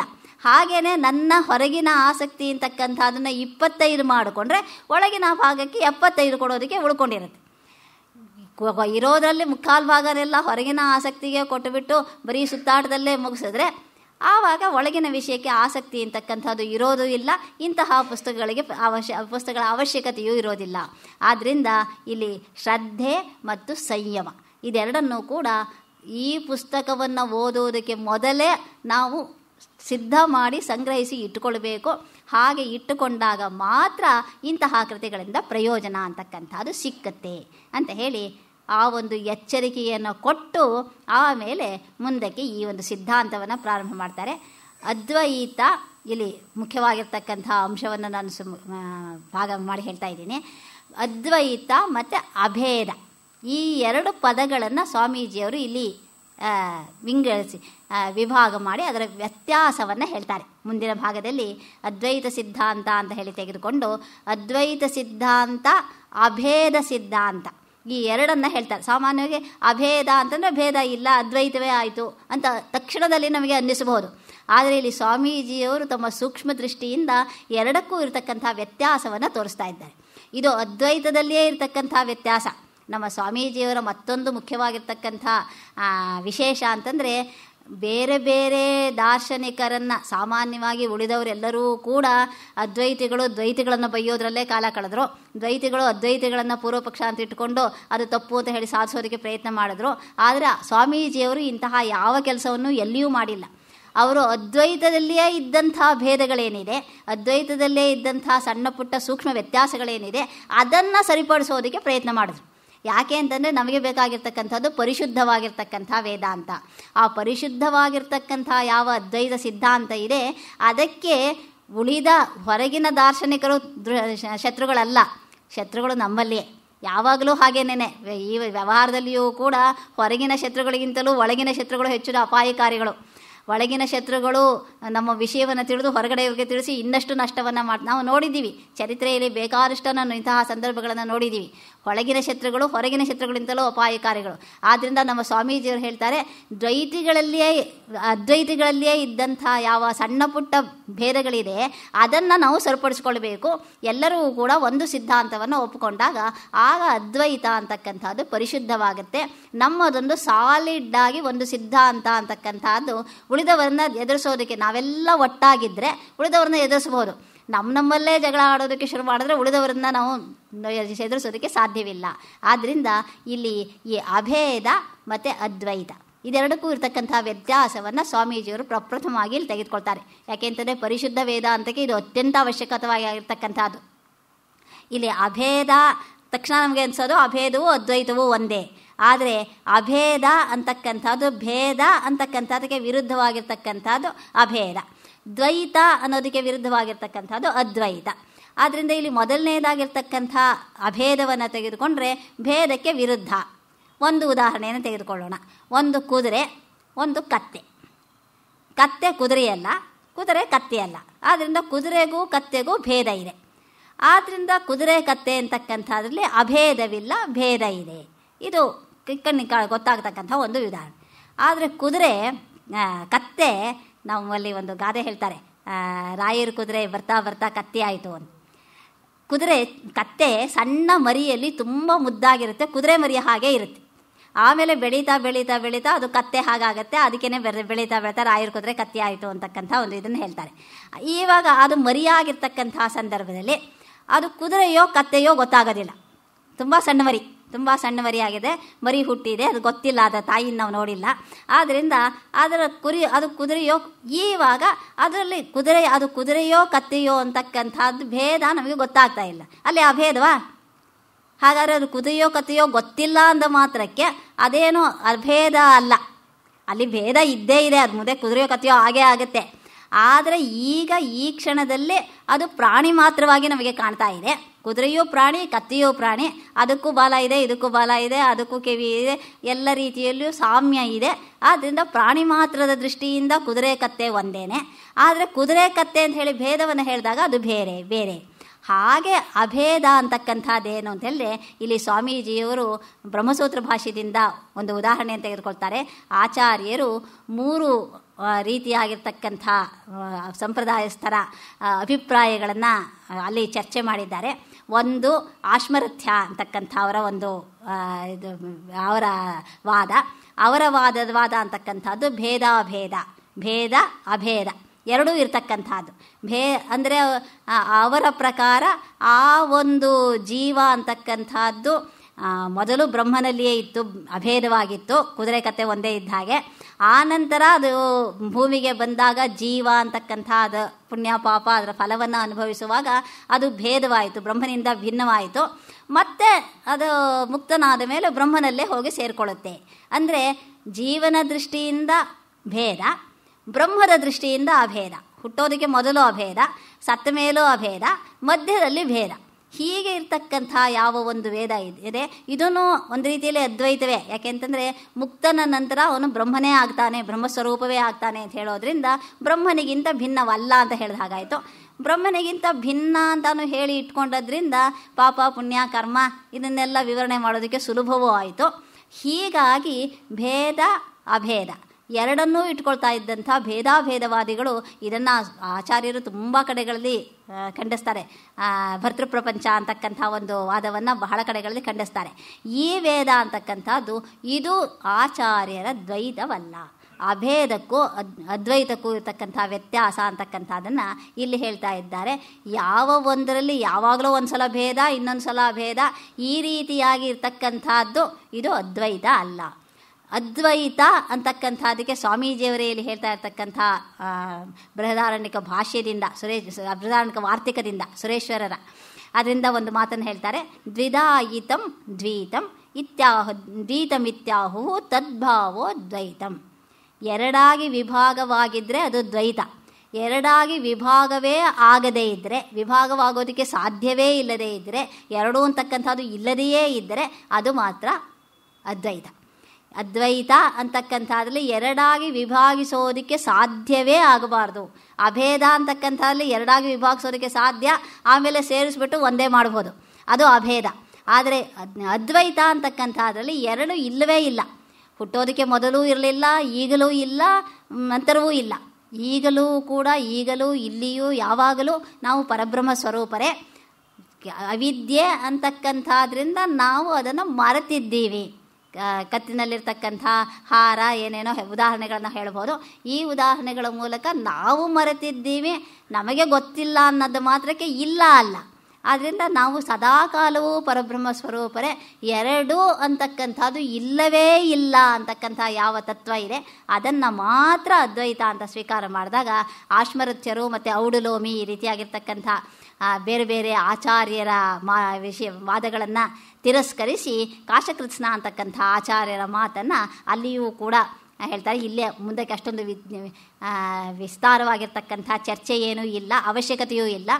ನಮಗೆ ಮುಖ್ಯವಾಗಿ ಬೇಕಾಗಿರ್ತಕ್ಕಂಥ ವಿಷಯ ಏನು ಅಂತಂದರೆ ಅಭೇದವನ್ನು ಕೂಡ ನಾವು ಒಪ್ಪೋದಿಲ್ಲ. ಅದ್ವೈತ ಅಂದಾಗ ಭೇದವೇ ಇಲ್ಲ, ಭೇದ ಇದ್ದು ಅಭೇದ ಅಲ್ಲ, ಭೇದವೇ ಇಲ್ಲ, ದ್ವೈತವೇ ಇಲ್ಲ. ಆ ದ್ವೈತವೇ ದ್ವೈತಂ, ದ್ವೈತ ಇಲ್ಲದೇ ಇರತಕ್ಕಂಥದ್ದೇ ಅದ್ವೈತವೇ ಹೊರತು ಅದ್ವೈತ ಅಂತಕ್ಕಂಥದ್ರಲ್ಲಿ ಕನಸಿನಲ್ಲಿಯೂ ಕೂಡ ಭೇದವನ್ನು ಎಣಿಸುವ ಹಾಗೆ ಇಲ್ಲ. ಬ್ರಹ್ಮವನ್ನು ಬಿಟ್ಟು ಬೇರೆ ಏನೂ ಇಲ್ಲ, ಇಲ್ಲದೇ ಇಲ್ಲ ಅಂತಂದಾಗ ಬ್ರಹ್ಮಸ್ವರೂಪವೇ ಇಲ್ಲಿ ಅಲ್ಲಿ ಎಲ್ಲೆಲ್ಲಿ ನೋಡಿದ್ರೂ ಕೂಡ ತ್ವಯಿಮಯಿ ಸರ್ವತ್ರೈಕೋ ವಿಷ್ಣು. ನನ್ನಲ್ಲಿ ನಿನ್ನಲ್ಲಿ ಎಲ್ಲ ಕಡೆಗಳಲ್ಲಿಯೂ ಕೂಡ ಆ ವಿಷ್ಣು ಸ್ವರೂಪ. ವಿಷ್ಣು ಅಂತಂದರೆ 4 ಕೈಗಳಲ್ಲಿ ಶಂಖಾಚಕ್ರ ಗದೆ ಹಿಡ್ಕೊಂಡಿರ್ತಕ್ಕಂಥ ವಿಷ್ಣು ಅಲ್ಲ, ವ್ಯಾಪಕವಾಗಿರ್ತಕ್ಕಂಥ ಯಾವ ಒಂದು ಬ್ರಹ್ಮಸ್ವರೂಪ ಇದೆ ಆ ಒಂದು ಸ್ವರೂಪವನ್ನೇ ನಾನು ಎಲ್ಲೆಲ್ಲಿಯೂ ಕಾಣ್ತೀನಿ. ನನ್ನಲ್ಲಿಯೂ ನಿನ್ನಲ್ಲಿಯೂ ನಾನು ನೀನು ಇಲ್ಲವೇ ಇಲ್ಲ. ನನ್ನಲ್ಲಿಯೂ ನಿನ್ನಲ್ಲಿಯೂ ಅಂತ ಹೇಳ್ತಕ್ಕಂಥದ್ದು ಕೇವಲ ಮಾತು. ಆದರೆ ಅದ್ವೈತವನ್ನು ಮಾತಿನಿಂದ ವಿವರಿಸೋದಕ್ಕೆ ಸಾಧ್ಯವಿಲ್ಲ ಅಂತ ಹೇಳ್ತಾ ಇರ್ತಕ್ಕಂಥದ್ದು ಮಾತು ಕೂಡ ನನಗಿಂತ ಬೇರೆ ಆಗಿಬಿಡುತ್ತೆ, ಅದೂ ಇಲ್ಲ. ಆದ್ದರಿಂದ ನನಗಿಂತ ಬೇರೆಯಾಗಿ ಇಲ್ಲಿ ನಾನು ಅಂತಂದರೆ ನನ್ನ ಶರೀರವಲ್ಲ, ನನ್ನ ಇಂದ್ರಿಯಗಳು ಅಲ್ಲ, ನಾನು ಅಂತಕ್ಕಂಥದ್ದು ಪರಮಾತ್ಮನಿಗೆ ಆ ಬ್ರಹ್ಮಸ್ವರೂಪಕ್ಕೆ ಹೇಳ್ತಾ ಇರ್ತಕ್ಕಂಥದ್ದು. ನಾನು ಅಂತ ಇಲ್ಲಿ ಕುಳಿತಿರ್ತಕ್ಕಂಥದ್ದು ಆ ಬ್ರಹ್ಮಸ್ವರೂಪವೇ. ಆ ಬ್ರಹ್ಮಸ್ವರೂಪವೇ ಇಲ್ಲಿ ಕುಳಿತುಕೊಂಡು ಹೇಳ್ತಾ ಇದೆ, ಆ ಬ್ರಹ್ಮಸ್ವರೂಪವೇ ಅಲ್ಲಿ ಕುಳಿತುಕೊಂಡು ಕೇಳ್ತಾ ಇದೆ. ಆದ್ದರಿಂದ ಕೇಳುವವರಿಗೂ ಹೇಳುವವರಿಗೂ ಯಾವ ವ್ಯತ್ಯಾಸವೂ ಇಲ್ಲ, ಗುರು ಶಿಷ್ಯ ಅಂತಕ್ಕಂಥ ಭೇದವೂ ಇಲ್ಲ. ಅಷ್ಟರ ಮಟ್ಟಿಗೆ ಯಾವ ಒಂದು ಐಕ್ಯ ಇದೆ ಆ ಐಕ್ಯವನ್ನು ಆಚಾರ್ಯರು ಹೇಳಿದ್ರು ಅಂದಾಗ ಅದಕ್ಕಿಂತ ಉನ್ನತವಾಗಿರ್ತಕ್ಕಂಥ ತತ್ವವನ್ನು ನೆನೆಸೋದಕ್ಕೂ ಸಾಧ್ಯ ಇಲ್ಲ. ಅಂತಹ ಒಂದು ತತ್ವ ಏನಿದೆ ಅದು ಪರಿಶುದ್ಧವಾಗಿರ್ತಕ್ಕಂಥ ವೇದಾಂತ. ಅದನ್ನು ಬಿಟ್ಟು ಇನ್ನೆಲ್ಲವೂ ಅಪರಿಶುದ್ಧ. ಪರಿಶುದ್ಧವಲ್ಲದ ವೇದಾಂತ ಅಂತಕ್ಕಂಥದ್ದು ಇಲ್ಲವೇ ಇಲ್ಲ. ನಿಜವಾಗಿ ಹೇಳಬೇಕು ಅಂತಂದರೆ ಅಪರಿಶುದ್ಧ ನಾವು ಮಾಡ್ತಾ ಇದ್ದೀವಿ. ಏಕೆ ಅಂತಂದರೆ ನಾವು ಭೇದವನ್ನು ಕಾಣ್ತಾ ಇದ್ದೀವಿ. ಎಲ್ಲಿ ಭೇದವನ್ನು ಕಾಣ್ತೀವೋ ಅದು ಅಪರಿಶುದ್ಧ. ಎಲ್ಲಿ ಭೇದವೇ ಇಲ್ಲ, ಭೇದವನ್ನು ಕಾಣೋದಕ್ಕೆ ಸಾಧ್ಯವೇ ಇಲ್ಲ. ಭೇದವನ್ನು ಕಾಣ್ತೀವಿ ಕಾಣಲ್ಲ ಅಂತಕ್ಕಂಥದ್ದೆಲ್ಲ ಕೇವಲ ಮಾತು. ಭೇದ ಅಂತಕ್ಕಂಥದ್ದು ಇದ್ರೆ ತಾನೇ ಕಾಣೋದು. ಇಲ್ಲದೆಯೇ ಇರ್ತಕ್ಕಂಥದ್ದನ್ನು ಕಾಣೋದೆಲ್ಲಿ ಬಂತು, ಕಾಣ್ತಾ ಇದ್ದೀವಿ ಅಂದುಕೊಂಡಿದ್ದೀವಿ ಅಷ್ಟೇ. ಆ ಒಂದು ಭಾವನೆ ಅಂತಕ್ಕಂಥದ್ದೇನಿದೆ ಅದು ಪರಿಶುದ್ಧವಾಗಿರ್ತಕ್ಕಂಥ ವೇದಾಂತ ಅಂತ ಹೇಳಿ, ಆ ಒಂದು ರೀತಿಯಾಗಿರ್ತಕ್ಕಂಥ ಯಾವ ವೇದಾಂತ ಇದೆ ಅಂತಹ ವೇದಾಂತವನ್ನು ಆ ಬ್ರಹ್ಮಾತ್ಮೈಕತ್ವ ಏನಿದೆ, ಬ್ರಹ್ಮ ಆತ್ಮ ಅಂತಕ್ಕಂಥದ್ದು ಏಕತ್ವ. ಎರಡೂ ಬೇರೆ ಇದ್ದು ಸೇರೋದಲ್ಲವೇ ಅಲ್ಲ, ಎರಡೂ ಒಂದೇ. ಬ್ರಹ್ಮ ಅಂದರೂ ಒಂದೇ, ಆತ್ಮ ಅಂತಂದ್ರೂ ಒಂದೇ, ಬ್ರಹ್ಮಾತ್ಮ ಅಂದರೂ ಒಂದೇ. ನೀವು ಏನೇನು ಬೇಕಾದ್ರೂ ಮಾತಿನಲ್ಲಿ ಏನು ಬೇಕಾದ್ರೂ ಹೇಳ್ಕೊಳ್ಳಿ, ಯಾವ ವ್ಯತ್ಯಾಸವೂ ಇಲ್ಲದೆ ಇರತಕ್ಕಂಥ ಯಾವ ಒಂದು ಸ್ವರೂಪ ಇದೆ ಅದೇ ವೇದಾಂತ ಸಮ್ಮತವಾಗಿರ್ತಕ್ಕಂಥ ಅದ್ವೈತ. ಅಂತಹ ಅದ್ವೈತ ಸ್ವರೂಪ ಅಂತಕ್ಕಂಥದ್ದೇ ಆಚಾರ್ಯರಿಗೆ ಸಮ್ಮತವಾಗಿರ್ತಕ್ಕಂಥ ಸ್ವಾಮೀಜಿಯವರು ಹೇಳ್ತಾ ಇರ್ತಕ್ಕಂಥ ಆ ಒಂದು ಸ್ವರೂಪ ಅಂತ ಹೇಳಿ, ಅಂತಹ ಒಂದು ಸ್ವರೂಪ ಅಂತಕ್ಕಂಥದ್ದನ್ನು ಕೆಲವು ಶ್ರುತಿವಾಕ್ಯವನ್ನು ಹೇಳ್ತಾ ಇದ್ದಾರೆ. ಬ್ರಹ್ಮೈವೇದಂ ಅಮೃತಂ ಪರಸ್ತಾತ್, ಬ್ರಹ್ಮ ಪಶ್ಚಾತ್, ಹಿಂದೆ ಮುಂದೆ ಎಲ್ಲ ಕಡೆಗಳಲ್ಲಿಯೂ ಬ್ರಹ್ಮಸ್ವರೂಪವೇ ಅಂತ ಹೇಳಿದಾಗ ಅಂತಹ ಬ್ರಹ್ಮಸ್ವರೂಪವನ್ನು ಕಂಡುಕೊಳ್ತಕ್ಕಂಥದ್ದೇನಿದೆ ಅದನ್ನು ಇಲ್ಲಿ ಮುಖ್ಯವಾಗಿ ಹೇಳೋದಕ್ಕೆ, ಅದನ್ನು ಕಂಡುಕೊಳ್ಳೋದಕ್ಕೆ ಇಷ್ಟೊತ್ತು ಹೇಳಿದ್ದೇನೋ ತತ್ವ ಆಯಿತು. ಎರಡನೆಯ ಪ್ರಶ್ನೆಯನ್ನು ಕೇಳಿದ್ರು, ಸಾಧನೆ ಏನು ಅಂತ ಹೇಳಿ, ಅದನ್ನು ಕಂಡುಕೊಳ್ಳೋದು ಹೇಗೆ? ನೀವೇನೋ ಹೇಳಿದ್ರಿ, ಇಷ್ಟೊತ್ತು ಭಾಷಣ ಮಾಡಿದ್ರಿ, ಆದರೆ ಕಂಡುಕೊಳ್ಳೋದು ಅಂತಕ್ಕಂಥದ್ದು ಇದನ್ನು ತಿಳಿದುಕೊಳ್ಳೋದು, ಹೇಳಿದ್ದನ್ನು ಹೇಳಿದಷ್ಟು ಮಾತರ್ಥವಾಯಿತು. ಆದರೆ ಅದನ್ನು ಅನುಭವಕ್ಕೆ ತಂದುಕೊಳ್ಳದೇ ಇದ್ದರೆ ಅದು ಪೂರ್ಣ ಅಲ್ಲ ಅಂತ ಹೇಳಿ ಎಲ್ಲರೂ ಹೇಳ್ತಾ ಇದ್ದಾರೆ. ಹಾಗಾದರೆ ಅನುಭವಕ್ಕೆ ತಂದುಕೊಳ್ತಕ್ಕಂಥದ್ದು ಹೇಗೆ ಅಂತಕ್ಕಂಥದ್ದಕ್ಕೆ ಸ್ವಾಮೀಜಿಯವರು ಮುಖ್ಯವಾಗಿರ್ತಕ್ಕಂಥ ಅಂಶಕ್ಕೆ ಬರ್ತಾರೆ. ಲೋಕದೃಷ್ಟಿ, ಶಾಸ್ತ್ರದೃಷ್ಟಿ. ನಮ್ಮ ದೃಷ್ಟಿಯನ್ನು ನಾವು ಬದಲಾಯಿಸಿಕೊಳ್ಳಬೇಕು. ನಮ್ಮ ದೃಷ್ಟಿಯನ್ನು ನಾವು ಬದಲಾಯಿಸಿಕೊಂಡ್ರೆ ಮಾತ್ರವೇ ನಮಗೆ ಅದ್ವೈತವನ್ನು ಕಾಣೋದಕ್ಕೆ ಸಾಧ್ಯ. ಇಲ್ಲದೇ ಇದ್ದರೆ ಹೊರಗಡೆಯೇ ನೋಡ್ತಾ ಇದ್ದರೆ ಪರಾಂಚಿಖಾನಿ ವ್ಯತೃಣತ್ ಸ್ವಯಂಭೂ ನ ಪರಾಂ ಪಶ್ಯತಿ ನಾಂತರಾತ್ಮನ್. ಹೊರಗಡೆನೇ ನೋಡ್ತಾ ಇದ್ದರೆ ಹೊರಗಡೆದೇ ಕಾಣ್ತಾ ಇರುತ್ತೆ ಹೊರತು ಒಳಗಡೆ ಇದನ್ನು ನೋಡೋದಕ್ಕೆ ಆ ಕಡೆಗೆ ತಿರುಗದೇನೇ ಇದ್ದರೆ ಇನ್ನು ನೋಡೋದಕ್ಕೆ ಹೇಗೆ ಸಾಧ್ಯ? ಎಲ್ಲೋ ನೋಡ್ತಾ ಇದ್ದರೆ ಎಲ್ಲೋ ನೋಡ್ತಾ ಇರ್ತಕ್ಕಂಥದ್ದೇ. ಆದ್ದರಿಂದ ಆ ಒಂದು ದೃಷ್ಟಿ ಅಂತಕ್ಕಂಥದ್ದೇನಿದೆ ಲೋಕದೃಷ್ಟಿ, ಶಾಸ್ತ್ರದೃಷ್ಟಿ ಅಂತ ಹೇಳಿ ಆ ಎರಡು ದೃಷ್ಟಿಗಳಿಗಿರ್ತಕ್ಕಂಥ ವ್ಯತ್ಯಾಸವನ್ನು ಮೊದಲನೆಯದಾಗಿ ಕಂಡುಕೊಳ್ಳಬೇಕು ಅಂತ ತುಂಬ ಚೆನ್ನಾಗಿ ವಿಶ್ಲೇಷಣೆಯನ್ನು ಮಾಡ್ತಾರೆ. ಲೋಕದೃಷ್ಟಿ ವೇದಾಂತ ಸಿದ್ಧಾಂತವನ್ನು ಮನಗಾಣಬೇಕಾದರೆ ಲೋಕದೃಷ್ಟಿ, ಶಾಸ್ತ್ರದೃಷ್ಟಿ ಅಂತಕ್ಕಂಥರ ವಿವೇಚನೆಯನ್ನು ಮೊದಲು ಮಾಡಬೇಕು. ಆ ವಿವೇಚನೆ ಅಂತಕ್ಕಂಥದ್ದಕ್ಕೆ ಶಾಸ್ತ್ರದೃಷ್ಟಿಗೂ ಲೋಕದೃಷ್ಟಿಗೂ ಇರತಕ್ಕಂಥ 4 ಪ್ರಮುಖ ವ್ಯತ್ಯಾಸಗಳನ್ನು ಇಲ್ಲಿ ಸ್ವಾಮೀಜಿಯವರು ಪಟ್ಟಿ ಮಾಡಿ ಹೇಳ್ತಾ ಇದ್ದಾರೆ. ಒಂದು ಸೋದಾಹರಣವಾಗಿ ಹೇಳ್ತಾ ಇದ್ದಾರೆ. ಒಂದು ಮರ ದೂರದಲ್ಲಿ ಇದೆ. ದೂರದಲ್ಲಿರ್ತಕ್ಕಂಥ ಮರವನ್ನು ಇಲ್ಲಿ ನಿಂತ್ಕೊಂಡು ನೋಡ್ತಾ ಇದ್ದರೆ ಅದು ಮರವೋ ಗಿಡವೋ, ಅದು ಎಷ್ಟು ಎತ್ತರ ಇದೆಯೋ ಅಥವಾ ಅದಕ್ಕೆ ಕೊಂಬೆಗಳಿದೆಯೋ ಇಲ್ವೋ, ಅದ್ರ ಮೇಲೆ ಪಕ್ಷಿಗಳೇನಾದ್ರು ಕುಳಿತಿದೆಯೋ ಇಲ್ವೋ, ನೀವು ಏನೇನೋ ಪ್ರಶ್ನೆ ನನ್ನನ್ನು ಕೇಳಿದ್ರೆ ಅದು ತುಂಬ ದೂರದಲ್ಲಿದೆ, ಸರಿಯಾಗಿ ಕಾಣ್ತಾ ಇಲ್ಲ ಅಂತ ನಾನು ಹೇಳಬಹುದೇ ಹೊರತು ಈ ಪ್ರಶ್ನೆಗಳಿಗೆಲ್ಲ ದೂರದಿಂದ ನೋಡ್ತಕ್ಕಂಥ ವಸ್ತುವಿಗೆ ಉತ್ತರ ಹೇಳೋದಕ್ಕೆ ಸಾಧ್ಯ ಇಲ್ಲ. ಇದು ದೂರದೃಷ್ಟಿ. ಬೇಡ ಹಾಗಾದರೆ ಅಲ್ಲೇ ಹೋಗಿ ನೋಡ್ಕೊಂಡು ಬಾ ಅಂದರೆ ಹತ್ತಿರ ಹತ್ತಿರ ಹೋದಷ್ಟೂ ಕೂಡ ಆ ಒಂದು ವಸ್ತು ಅಂತಕ್ಕಂಥದ್ದು ಸ್ಪಷ್ಟವಾಗಿ ಕಾಣ್ತಾ ಹೋಗುತ್ತೆ. ಸ್ಪಷ್ಟವಾಗಿ ಕಾಣ್ತಾ ಕಾಣ್ತಾ ಕಾಣ್ತಾ ನಮಗೆ ಅದರ ಅಲ್ಲಿ ಒಂದೇ ಮರ ಇದೆಯೋ, ಜೊತೆಯಲ್ಲಿ ಪಕ್ಕದಲ್ಲಿ ಇನ್ನೊಂದು ಸಣ್ಣ ಗಿಡ ಇರ್ಬೋದು, ಅದ್ರ ಮೇಲೆ ಹಕ್ಕಿಗಳು ಕೂತಿರ್ಬೋದು. ಎಂಥ ಹಕ್ಕಿ ಅಂತ ಕೇಳಿದ್ರೆ ಅದನ್ನು ಬೇಕಾದರೆ ಅದು ಪಾರಿವಾಳನೋ, ಗೂಬೆನೋ, ಕೋಗಿಲೇನೋ, ಅದು ಕೂಡ ಹತ್ತಿರ ಹೋದಾಗ ಗೊತ್ತಾಗುತ್ತೆ. ಹೀಗೆ ಹತ್ತಿರ ಹೋದಷ್ಟು ನಮ್ಮ ದೃಷ್ಟಿ ಸ್ಪಷ್ಟವಾಗುತ್ತೆ, ದೂರ ಇದ್ದಷ್ಟು ದೃಷ್ಟಿ ಸ್ಪಷ್ಟವಾಗಿರೋದಿಲ್ಲ. ಇದಕ್ಕೆ ನಾನು ಸಾಮಾನ್ಯವಾಗಿ ಶಿಶುಪಾಲ ವಧದಿಂದ ಒಂದು ಉದಾಹರಣೆಯನ್ನು ಕೊಡ್ತಾ ಇದ್ದೆ ಹಿಂದೆ. ನಾರದ ಮಹರ್ಷಿಗಳು ಆಕಾಶದಿಂದ ಇಳಿದು ಬರ್ತಾ ಇದ್ದರು. ಕೃಷ್ಣ ಇಲ್ಲಿ ಕೂತ್ಕೊಂಡಿದ್ದಾನೆ, ಆಕಾಶದಿಂದ ನಾರದ ಮಹರ್ಷಿಗಳು ಬಂದು ಶಿಶುಪಾಲನ ವಿಚಾರವಾಗಿ ಹೇಳೋದಕ್ಕೆ ಬರ್ತಾ ಇದ್ದಾರೆ. ದೂರದಲ್ಲಿದ್ದರು ನಾರದ ಮಹರ್ಷಿಗಳು. ಕೃಷ್ಣ ಇಲ್ಲಿಂದ ನೋಡ್ತಾ ಇದ್ದರೆ ಜಯಸ್ತ್ರಿಷಾಮಿತ್ಯವಧಾರಿತಂ ಪುರಾ ತತಃಶರೀರೀತಿ ವಿಭಾವಿತಾಕೃತಿಂ ವಪುರ್ವಿಭಕ್ತಾವಯವಃ ಪುಮಾನಿತಿ ಕ್ರಮಾದಮಂ ನಾರದ ಇತ್ಯಬೋಧಿಸಃ ಅಂತ ಹೇಳ್ತಾನೆ ಕವಿ. ದೂರದಿಂದ ನೋಡಿದಾಗ ಏನೋ ಒಂಥರ ಬೆಂಕಿ ಉಂಡೆ. ನಾರದರು ತುಂಬ ಋಷಿಗಳು, ತುಂಬ ಪ್ರಕಾಶಶಾಲ ಇದ್ದವರು. ಆದ್ದರಿಂದ ತುಂಬ ಏನೋ ಒಂದು ಬೆಂಕಿಯ ಉಂಡೆ ಥರ ಏನೋ ಬರ್ತಾ ಇದೆ ಅಂತ ಅಷ್ಟೇ ಕಾಣಿಸ್ತಂತೆ. ಕೃಷ್ಣನಿಗೆ ಯಾರು ಅಂತ ಗೊತ್ತಾಗಲಿಲ್ಲ. ಜಯಸ್ತ್ವಿಷಾಮಿತ್ಯವಧಾರಿತಂಪುರ ತತಃಶರೀರಿ. ಇನ್ನೊಂದು ಸ್ವಲ್ಪ ಮುಂದಕ್ಕೆ ಬಂದ್ರಲ್ಲ ನಾರದರು, ಆವಾಗ ಓಹೋ ಶರೀರ ಇದೆ, ಯಾರೋ ಶರೀರ ಇರ್ತಕ್ಕಂಥವ್ರು ಅಂತ ಗೊತ್ತಾಯ್ತಂತೆ. ತತಃಶರೀರೀತಿ ವಿಭಾವಿತಾಕೃತಿಂ ವಪುರ್ವಿಭಕ್ತಾವಯಃ ಪುಮಾನಿತಿ. ಇನ್ನೂ ಹತ್ರಕ್ಕೆ ಬಂದಮೇಲೆ ಕೈ ಕಾಲು ಎಲ್ಲ ಕಾಣಿಸ್ತು, ಓಹೋ ಮನುಷ್ಯ ಅಂತ ಗೊತ್ತಾಯ್ತಂದೆ. ಕ್ರಮಾದಮಂ ನಾರದ ಇತ್ಯಬೋಧಿಸಃ. ಇನ್ನೂ ಹತ್ರಕ್ಕೆ ಬಂದಮೇಲೆ ಓಹೋ ನಾರದರೇ ಬರ್ತಾ ಇದ್ದಾರೆ ಅಂಥೇಳಿ ಅವನಿಗೆ ಗೊತ್ತಾಯಿತು ಕೃಷ್ಣನಿಗೆ ಅಂಥೇಳಿ ಈ ಒಂದು ದೂರದೃಷ್ಟಿಗೆ ಸುಂದರವಾಗಿರ್ತಕ್ಕಂಥ ಉದಾಹರಣೆಯನ್ನು ಕೊಡ್ತಾನೆ. ಇಲ್ಲಿ ಆ ಒಂದು ದೂರದೃಷ್ಟಿ ಅಂತಕ್ಕಂಥದ್ದು ಅಷ್ಟು ದೂರದಲ್ಲಿರುವಾಗ ಅವನು ನಾರದ ಅಂತ ಗೊತ್ತಾಗೋದಿಲ್ಲ. ಹತ್ತಿರ ಬಂದಾಗ ನಾರದ. ನಮಗೂ ಕೂಡ ದೂರದಲ್ಲಿ ಯಾರೋ ಇದ್ದರೆ ಯಾರು ಅಂತ ಗೊತ್ತಾಗೋದಿಲ್ಲ. ಸ್ವಲ್ಪ ಹತ್ತಿರ ಬಂದರೆ ಯಾರೋ ನೋಡಿದ್ದೀವಲ್ಲ, ಎಲ್ಲೋ ನೋಡಿದಾಗ ನೆನಪು ಅಂತ ಜ್ಞಾಪಕ ಬರುತ್ತೆ. ಇನ್ನೂ ಹತ್ತಿರ ಬಂದು ಅವ್ರ ಮುಖ ಎಲ್ಲ ಸರಿಯಾಗಿ ಕಾಣಿಸಿದ್ರೆ ಓ ನೀನಾ ಅಂಥೇಳಿ ಪರಿಚಯ ಮಾತಾಡಿಸ್ಬೋದೇನೋ. ಹಾಗೆ ಇಲ್ಲಿಯೂ ಕೂಡ ದೂರದೃಷ್ಟಿ, ಸಮೀಪ ದೃಷ್ಟಿ. ಆತ್ಮನಿಂದ ನಾವು ತುಂಬ ದೂರ ಇದ್ದಾಗ ಅದು ನಮಗೆ ಏನೂ ಗೊತ್ತಾಗೋದಿಲ್ಲ. ನಾವು ಆತ್ಮನಿಂದ ಹೊರಗಡೆ ಹೋದಷ್ಟು ಆತ್ಮನಿಂದ ದೂರವಾಗ್ತೀವಿ. ಆತ್ಮಸ್ವರೂಪ ಅಂತಕ್ಕಂಥದ್ದು ನಮಗೆ ಅಸ್ಪಷ್ಟವಾಗ್ತಾ ಹೋಗುತ್ತೆ. ಆತ್ಮವನ್ನು ಸರಿಯಾಗಿ ನೋಡಬೇಕಾದ್ರೆ ಹತ್ತಿರಕ್ಕೆ ಹೋಗಬೇಕು, ಸಮೀಪ ದೃಷ್ಟಿ ಬೇಕು.